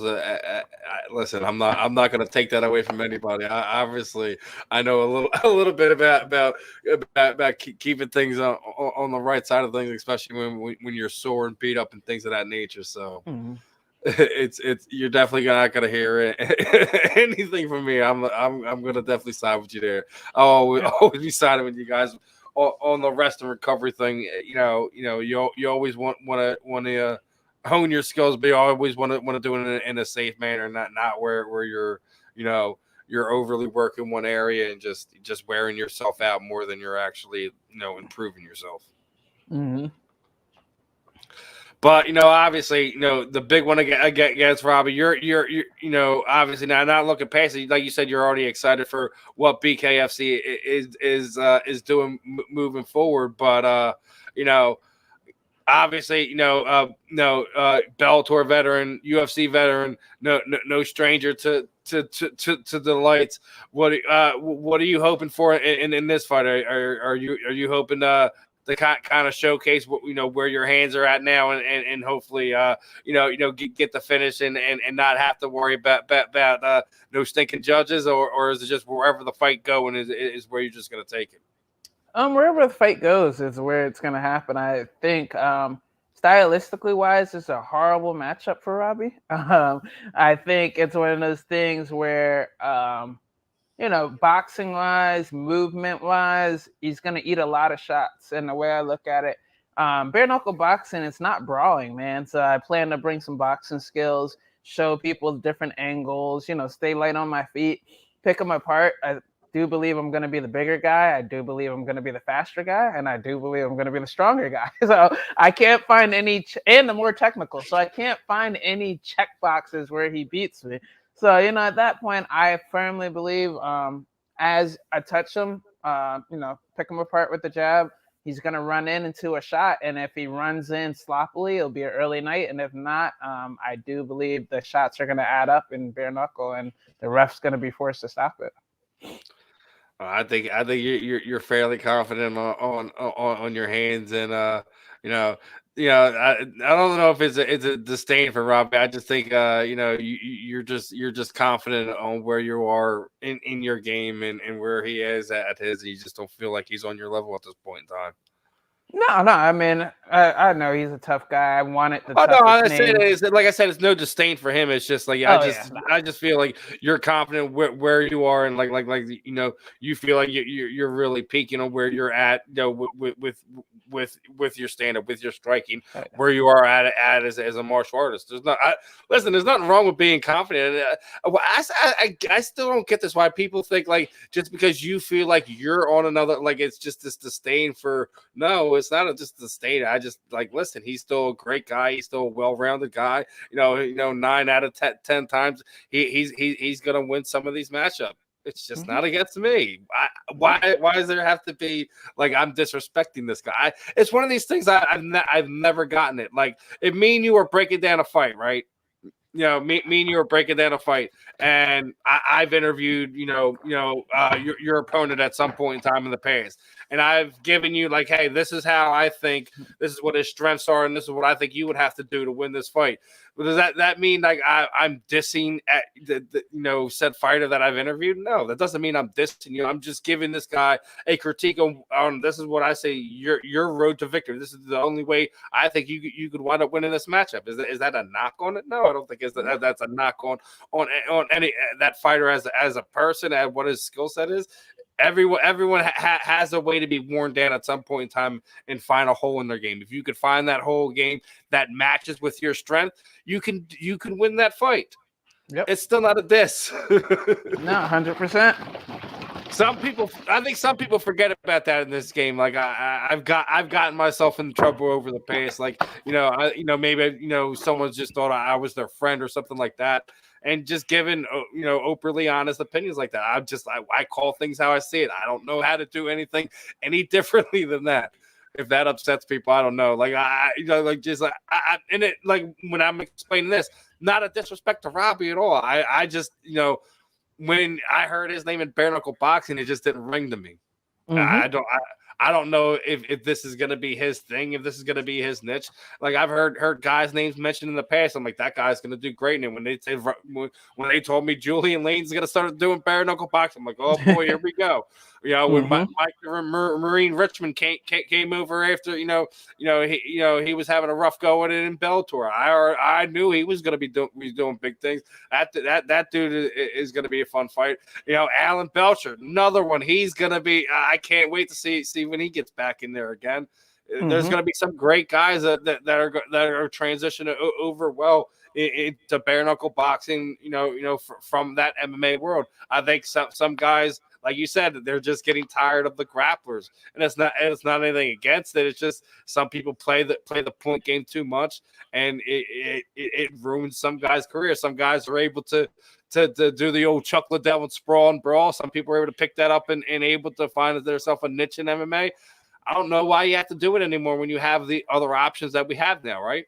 Yep. No, you're not lying. You're right there with it.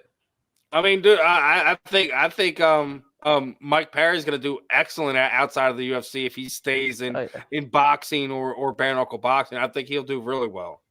Yeah, no, I definitely think so. I think Mike Perry he's built a name in the UFC, which is good. He ended on a good note, and at the same time, he's just a character, and that's the type of character you want. And I believe anytime you see Mike Perry in a bare knuckle fight, I think a lot of people are going to tune in. That's one of the fights where that's going to be entertaining from start to finish because he's going to go for it. Yeah. I said I'm really interested in a lot of the fights coming up here towards the end of the year. Are there any matchups that coming up in the next month or so that you think is can't miss TV for the fans right now? Can't miss. Definitely this Thursday, but outside of that, we all knew that was coming. Outside of that, I know. Isn't there one more UFC card that's pretty good? I already got my early. Listen, I have a former guest on it. I'm waiting to plug him in a second. I'm trying to see if me and you were thinking along the same side of it. Heavyweights. We got a big heavyweight fight coming up. That one's this year. Gain and Francis. No, you're thinking of Dacus. I'm thinking of Derek Lewis and Chris Dawkins. Yeah, Dacus. Yeah, that's a good fight. I've been on. Man. I'll tell you what. Dacus made me a bunch of money this past year because I was on him. When you're in the East Coast, when you're in this regional circuit, this region. Who's good. So I know like his first 3 fights, he was an underdog. And I'm a gambling man. And I was like, man, Chris got some fast hands for a heavyweight. That means you got to tune into us a little bit more. We got our gambling degenerates on here that are always betting, always placing bets. You got to make sure you guys are tuned in for our premium subscribers and check out the Money Pot podcast because, you said, like you're already betting on Chris. You better bet on him for this fight because I'm sure he's going to be a dog against Derek Lewis. Man, that's one But of he's got those this where fight. There's like, listen, him he is and a his complete brother. fighter where he's got this fight. Oh yeah. Yeah. Derek Lewis, his only way he's winning is he's catching him with the overhand right. And Chris isn't that stupid. Mm-hmm. No, 100%. And I think a lot of people, I really like betting on MMA because I think it's very, I hate to say easy money. Like if you really find and you do research on guys, you can find a lot of little loopholes. Like I said, Dawkins, his brother, I knew his brother was going to give Kyle Holland some problems. You know, Actually, I gotta ask you. What do you think about Kev going running that 170 pounds before running that back? I mean, the big thing is at the end of the day, I hate to say, when I saw that fight, I knew that was a bad fight for Holland because it's a lose-lose situation. One, he already has a big name. Two, skill set wise, that's not the guy you want to fight. And what I mean by Dawkins and them, they have legit jiu-jitsu, legit ground game, and their stand-up is decent enough that they're not.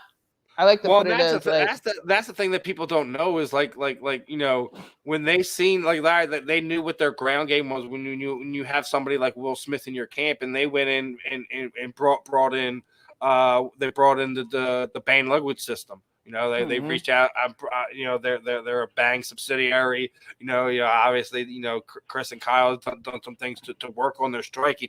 That is an intangible thing. Like to make sure you have these tools, and not to mention that those kids worth that the cardio. Like I'm not saying they're saying like these kids ain't gonna get tired, but these guys they put the work in, and like you were sitting there saying, like it not easy money, but if you're able to kind of see the matchups and see the styles, you're able to know where to make money. Like how, dude, did you see Anthony Pettis' crazy ass bet on his brother last night? Oh my God. He bets 10 grand and walks away with 24,000. You know what's funny about that? As I was watching the fight, and actually I just finished. I was watching the UFC before I hopped on here. William Knight had a crazy decision that I think he arguably lost, but sometimes I watch the live betting lines and I'm like, I want to throw 100 here just because I think, like, while I was watching Haraguchi, I was like, this will be impressive if he does this for 5 rounds, because I've always been a fan of Sergio just because as a striker, I felt he's been better than Anthony. Yeah, I think he's like Anthony might have had the bigger name, you know, the Showtime kick and some of the bigger fights. I think Sergio's overall the better well-rounded martial artist. That, and he's very disciplined. So like as the fight was going on, I noticed even that going into that 4th round, he didn't look tired. He looked like he was very aware of what was going on. And he came out fast in that round 4 before landing it. And I was like, yeah, he's going to catch him. And I did not pull the trigger. And I was still kicking myself. And I did the same thing with William Knight just about 10 minutes ago. Not 10 minutes, about 30, 40 minutes ago. I was like, William Knight's going to either somehow catch Minifield or he's going to get some crazy decision because he keeps exploding. And that's what the refs, even though he can lose 4 minutes and 50 seconds of the fight, he'll explode the last 10 seconds and rock Minifield. And that's basically how he won. I still think Minifield should have won, but live betting lines, William Knight was like plus 300. I'm kicking myself again. So. That's the way it goes. You always miss the one, and then you get the real degenerates who throw everything like tonight into with what you got, you know, with football Sunday and things like that. Put 4 or 5 legs together, try to put a huge parlay together, and really blow it up. That's what our guys have been doing over here too. So you know, yeah, it's tough, man. It's not just tough. It's also fun and nerve-wracking all at the same time, because you know it gives you guys something to be more invested in. I mean, you know, if you think about where we were, 10 years ago in the sport, it wasn't that thing. Like you would bet, but it wasn't like this. It was like a once in a blue moon you'd be able to see something like this get put together. Yeah, see, you're responsibly. You're sitting there with your cucumber water, and I'm sitting here with freaking green tea. Wow, I wish I had some green tea. This is a little secret, but almost time. This is when it's time to get those last few pounds off. Yeah, I know. That's what I'm sitting there saying. That's why I said you got your cucumber water. I got my green tea. You're probably like, this mofo, I'm gonna freaking reach through this screen and scramble his head right now. Nah, at this point, when I'm in cruise control right now, this is the. Well, each fighter is different. I like I've noticed that through the years, doing these interviews. Some of you guys, you just like, listen, don't bother with me before camp. After the fight, let's come talk. Yeah, nah. I'll probably be there Monday. At Monday and Tuesday is when I'll be at that point. Leave me alone. Yeah. Turn my phone off. I don't want to say anything stupid to somebody. Exactly. Especially with this world we live in today, bro. Now, obviously, we were talking about the Eagles earlier in here. Who's the team you follow now? You're gonna hate me. I am a Cowboys fan. However. Man. So let's have some fun. Let's have some fun. Have a conversation real fast. Well, it's funny because, however, I have been cruising because I'm a Cowboys fan who's only been around for the hardship years. I'm not one of those that rep the 80s. You missed the dynasty. So yeah. So I'm one of those. Yeah. I was born in the only thing that I know is pain, and this is my only year, and I try not to get too invested because I get let down often. But I will say my boy Jalen Hurts has been killing it fantasy wise. So you're pro Hurts guy because you got him on fantasy. There you go. Yeah, no, but I've always been I'm one of the guys who actually follows college football and stuff. So you've been a fan when he was Bama in Oklahoma and everything like that. Yeah. I've always liked him, so I knew he would do good. Let me ask you: Are you one of these guys who's a proponent of he hasn't really had a chance to kind of take his lips and let himself be developed as a quarterback? A lot of people felt that he was cut short with that, with the stuff that happened in Alabama. They gets transferred to Oklahoma. Now we're starting to see that again. We're sitting there saying, okay, he needs to be more accurate. He needs to make these throws to be that franchise quarterback. All of us are calling for it, right? So let me ask you. Do you feel is that a fair assessment that both as a pro and as a college guy, he really hasn't been given the chance to take this team on your back and go and be a quarterback? Yeah, I think the one thing that's unique about Hurts and why I've always been rooting for him since he got to the NFL is if you look at his college experience, he had that unique thing. You have Tua come back, take your job for the most part. He then transfers, go to Oklahoma. Leads them pretty good. I think they might have finished. They got the 3rd seed or 4th seed, but had a great season at Oklahoma. Gets drafted by Philly. Now, the only thing I would say that was scary is Philly's a passionate city. Results or no, and I think he's overachieved, honestly. And I think that's a good thing and a bad thing because when you overachieve, then expectations go up. And I think last week, he was trying to make too many things happen. I think. When I stopped tuning in was when he threw that interception, and I think they were in the 10, and he threw he threw it up, and it was just like, why'd you even make that throw? Just throw it out of bounds and let him kick the field goal. But yeah, no, I definitely think he's at the point where he's already exceeded people's expectations, but now there's new expectations on him. Like, all right, you got to get us in the playoffs, baby. And he basically built that expectation over what he did from just in October to the end of November. Where you seen where he was having trouble passing the ball, but then he kind of found his identity as what he can do in this league. Where if you're running the ball 30 times a game and you're only passing the ball 15, 20 times and you're taking your every so often shot down the field with mixing in some intermediate throws where you have to get with 7, 8 yards of first down, etc. for when you are getting stopped and using the RPO in the proper manner where you're throwing the defense off as you're destroying them with the actual running the ball under center. When he started doing that, but the thing about that is he also during that time we weren't seeing any actual development from him with some of those passes that he needs to make.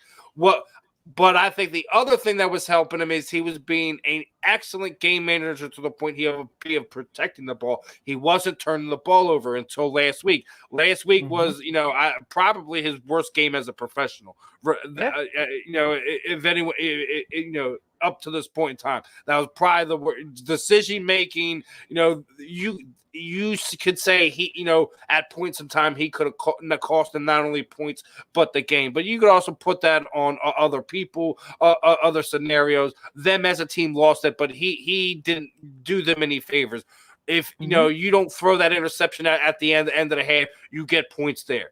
Then not just do you get points there, you don't have to go and score a touchdown at the end of the game. You kick a field goal and win the game, you go home. It's an ugly win, but a win's a freaking win. You can't do those things, especially when you've over the last month built this reputation as this guy who doesn't make those mistakes, right?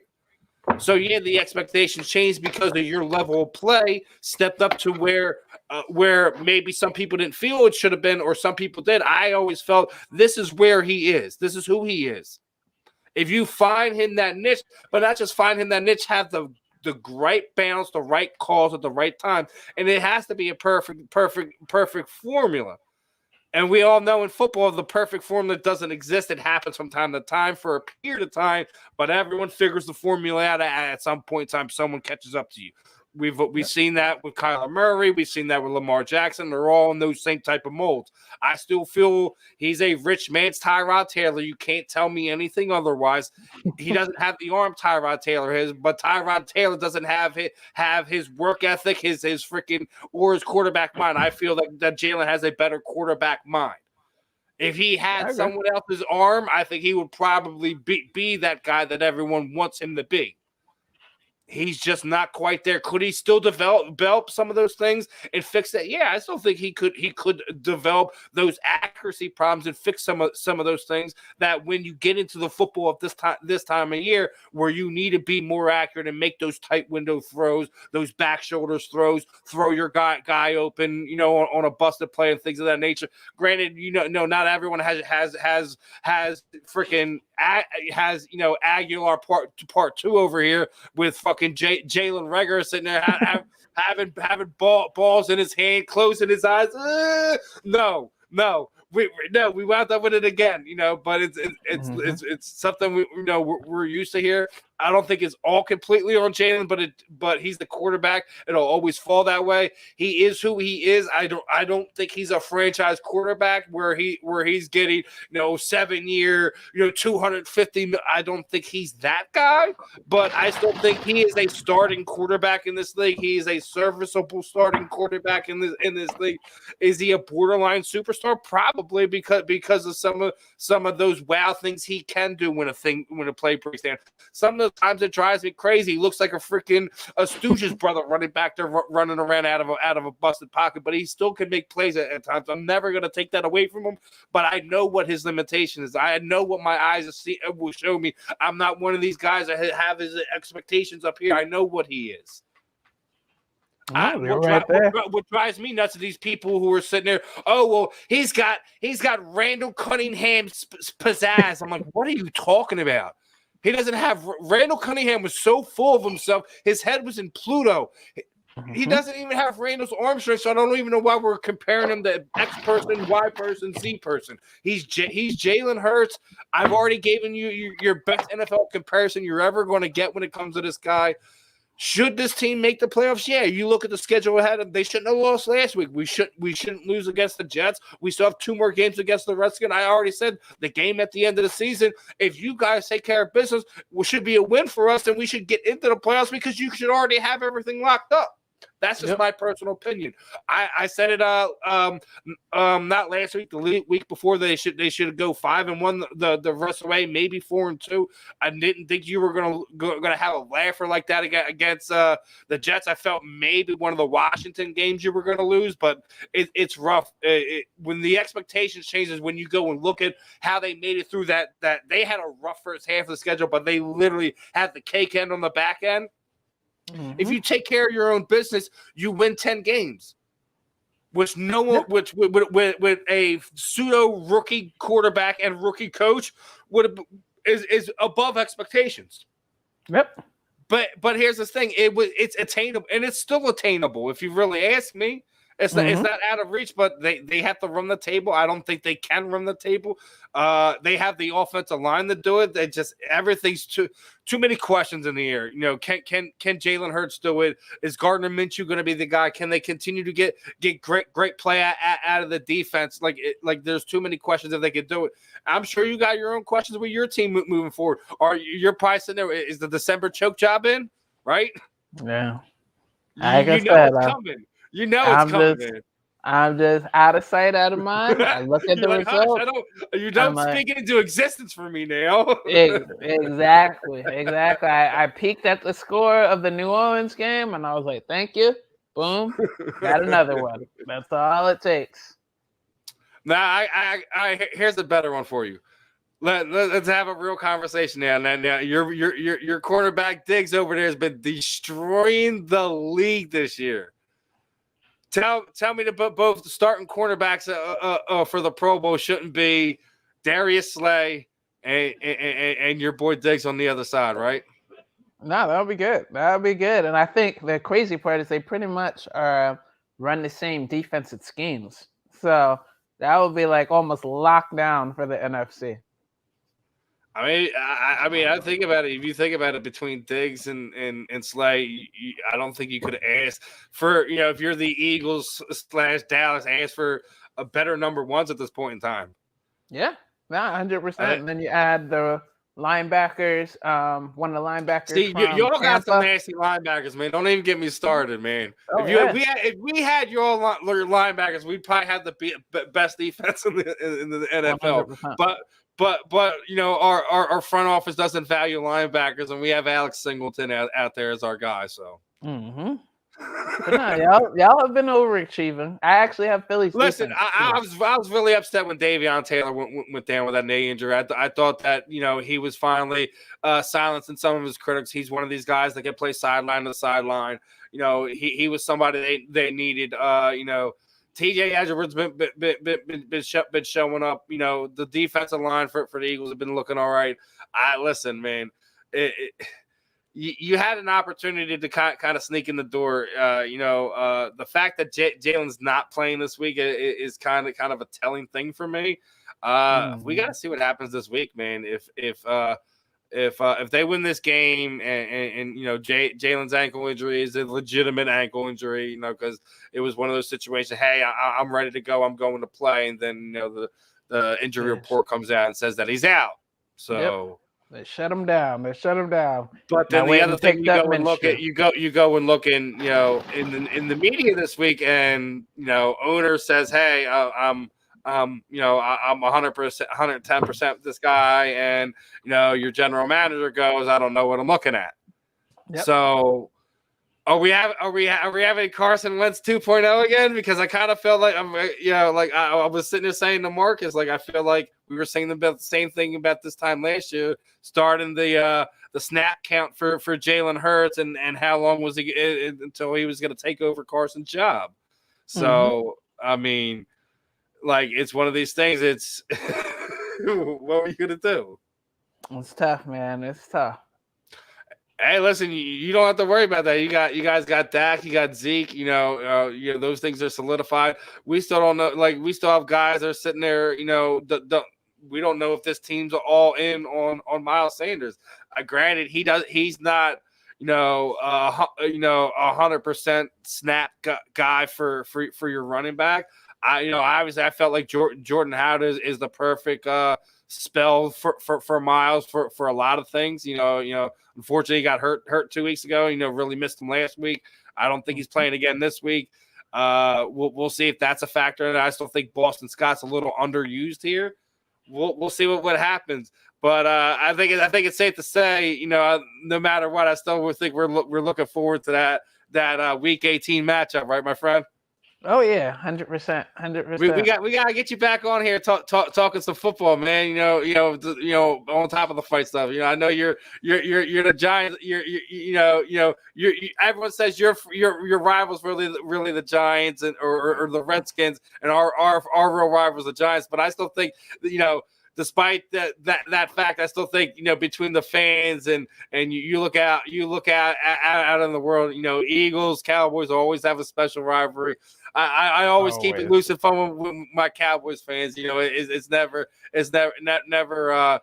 anything malicious, but when it comes to game day, it's a good fuck you, brother. I love you though. Oh yeah, no, 100%. I mean, my Thanksgiving, half of my family, my sister, I have two sisters. One's an Eagles fan.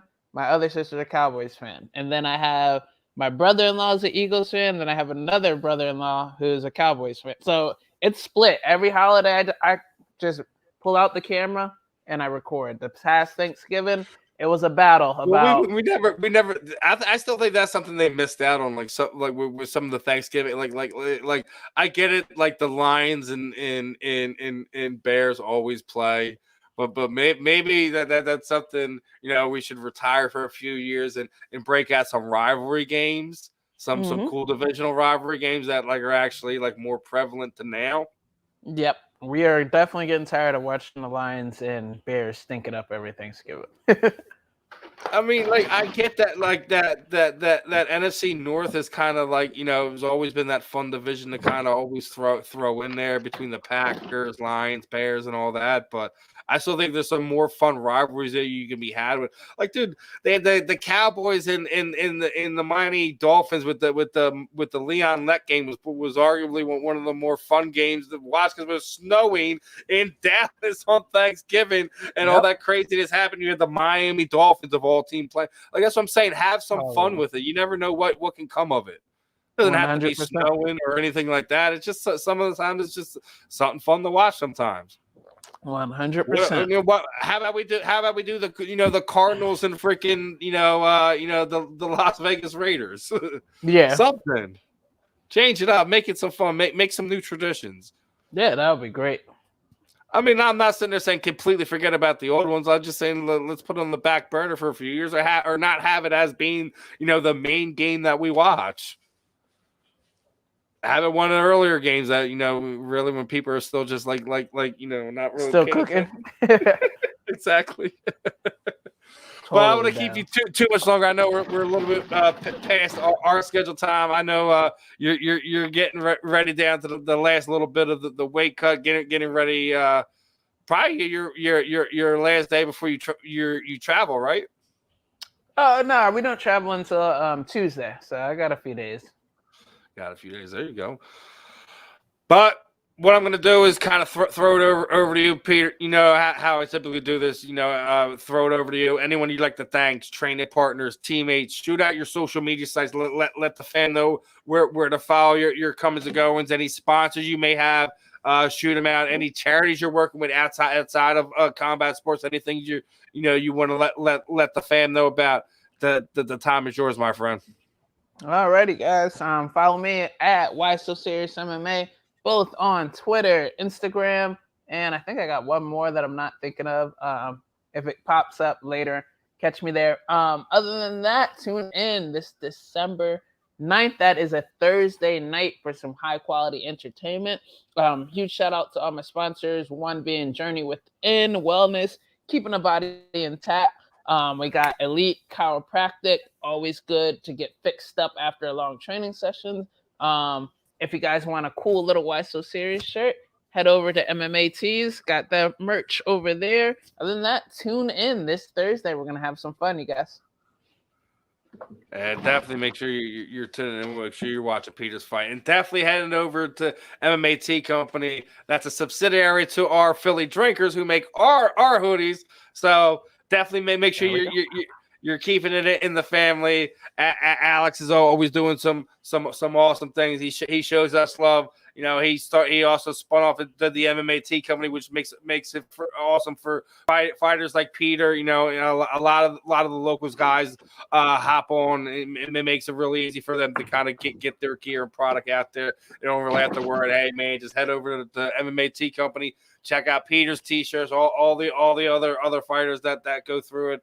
I think we just had Miranda Barber on. One of her opponents has a t-shirt on there. I was already telling you about Amanda Levy. Her t-shirt for her when she smashed Gabby Garcia. They made her a t-shirt for that. So MMA t-shirt, MMA T-Co has all different kinds of stuff, especially supporting the a lot of these regional guys and things of that nature. So make sure you're keeping it, supporting the the local businesses first and foremost. I always say that. Well, sure. But Pete, appreciate the time, my friend.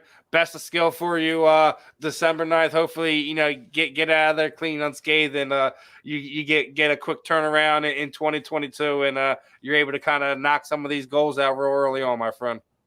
Oh, for sure. We're going to have some fun. I can't wait to be back. Oh, yeah, we're definitely going to have you back on here. I told you, that Dallas game ain't too far along. We gotta run this back soon, brother. Yes, for sure. Before then. All right, man. Be safe. Best of skill, and I'll definitely have you back on here again, brother. Thank you. Happy Saturday. I'll catch you. All right, brother. All right, everyone. That was MMA fighter Peter the Joker Pettis. Listen, man, he's definitely a guy of multiple layers, man. You can't even say former. Combat sports guy. Martial artist. Boxer, bare knuckle boxer. He's going to be making his debut for BKFC there December 9th against Robbie Peralta, the co-main event for the Tampa Bay fight night. Obviously, Dallas fan, so we're going to have some fun with him in the future, having him back on. I'm sure the fan will be interested to getting some Cowboy fans perspective on some things, as well as being a professional athlete. Yeah, obviously he's got some love for Jalen Hurts, helping him out with his fantasy team. We'll see about that. One last topic before we get ready to wrap things up. I did want a quick touch on the potential possibility of the MLB labor dispute going to have some serious problems after this past week. Word came out they were using tampered balls to alleviate some of the potential guys who could have off seasons that were going to be free agents.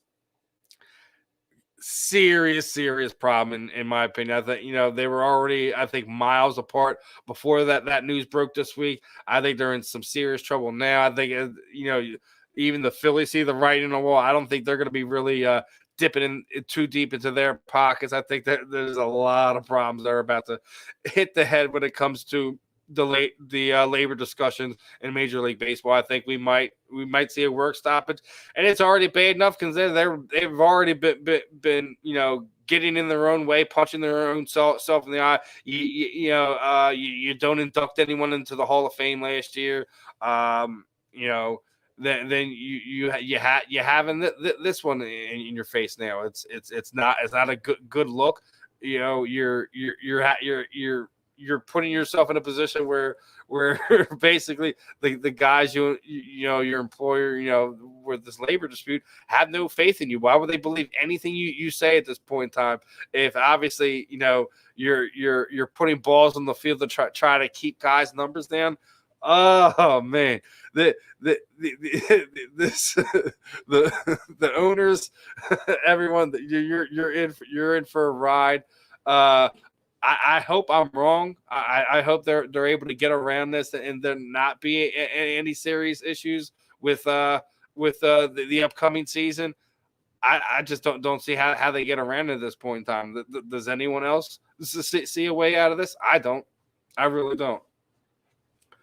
But don't want to stay on here too much longer. I know Zach wasn't able to hop on with us. Really appreciate Marcus for hopping on with us the first 30 minutes. Really appreciate Miranda's time. Wish her the best of skill in her upcoming BYB Extreme 8 fight that's going to be against Christine Knuckle Stanley. That's December 17th. Right down there in the Florida area. Obviously, just got off here with Peter Pettis.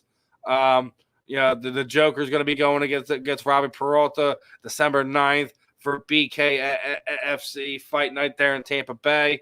Other than that, guys, I'll be back here next week. Zach should be back. We got some fun stuff going on. Remember, for all our premium members, make sure you guys are signed up, locked in. We were already talking about the fun stuff with the betting, the money pot guys. Make sure you guys are being tuned in. I'm gonna be giving out signed LeGarrette Blount Super Bowl jersey at some point in time. This month I'll probably do it right after Christmas. I think we have a show. I think it's the 25th. I think it is the 25th. Is a Saturday. Probably do it then. Make sure you guys are also hopping on Facebook, giving us some reviews, any 5-star reviews. If anyone who who's on my Facebook is also one of our members tags, screenshots, shows me, I'll start adding some stuff up to give some more things away. Our last giver for the Nixon jersey was waiting for another giveaway from Tommy. So gonna wind up repackaging some of that stuff, doing some giveaways on Twitter. Make sure you guys are following my man Santa J. Make sure you're checking him out. We got a lot of fun stuff lined up for you this month. Hopefully, got some stuff working in the woodworks for you guys. Hopefully, we'll get some more fun guests on top of the fighters that we got on. Hopefully, we'll get some more NFL athletes, current, former, etc. We'll see what we got working in the woodworks for you guys. Other than that, that's about it for me this week. We'll be back next Saturday. Not the same time. We'll be on from 8 to 10, not from 8:30. No, actually, we were running a little late because Zach was supposed to be running late, but then he had the family emergency. So we'll be back 8 to 10 next Saturday. Make sure you guys are keeping locked in for all of our programming. Besides me here at the Weekly Roundup, I'm sure Andy and the guys should be hopping on any minute if they're not already on for In This Very Ring. We got the guys tomorrow, the Money Pot guys. Make sure you guys are checking out all the program, post-game stuff with Tommy and the boys and everybody. So much stuff going on here. You guys do not want to miss out. Hit that like, hit that subscribe. I'll see you guys on the rebound. Peace out, guys. See you.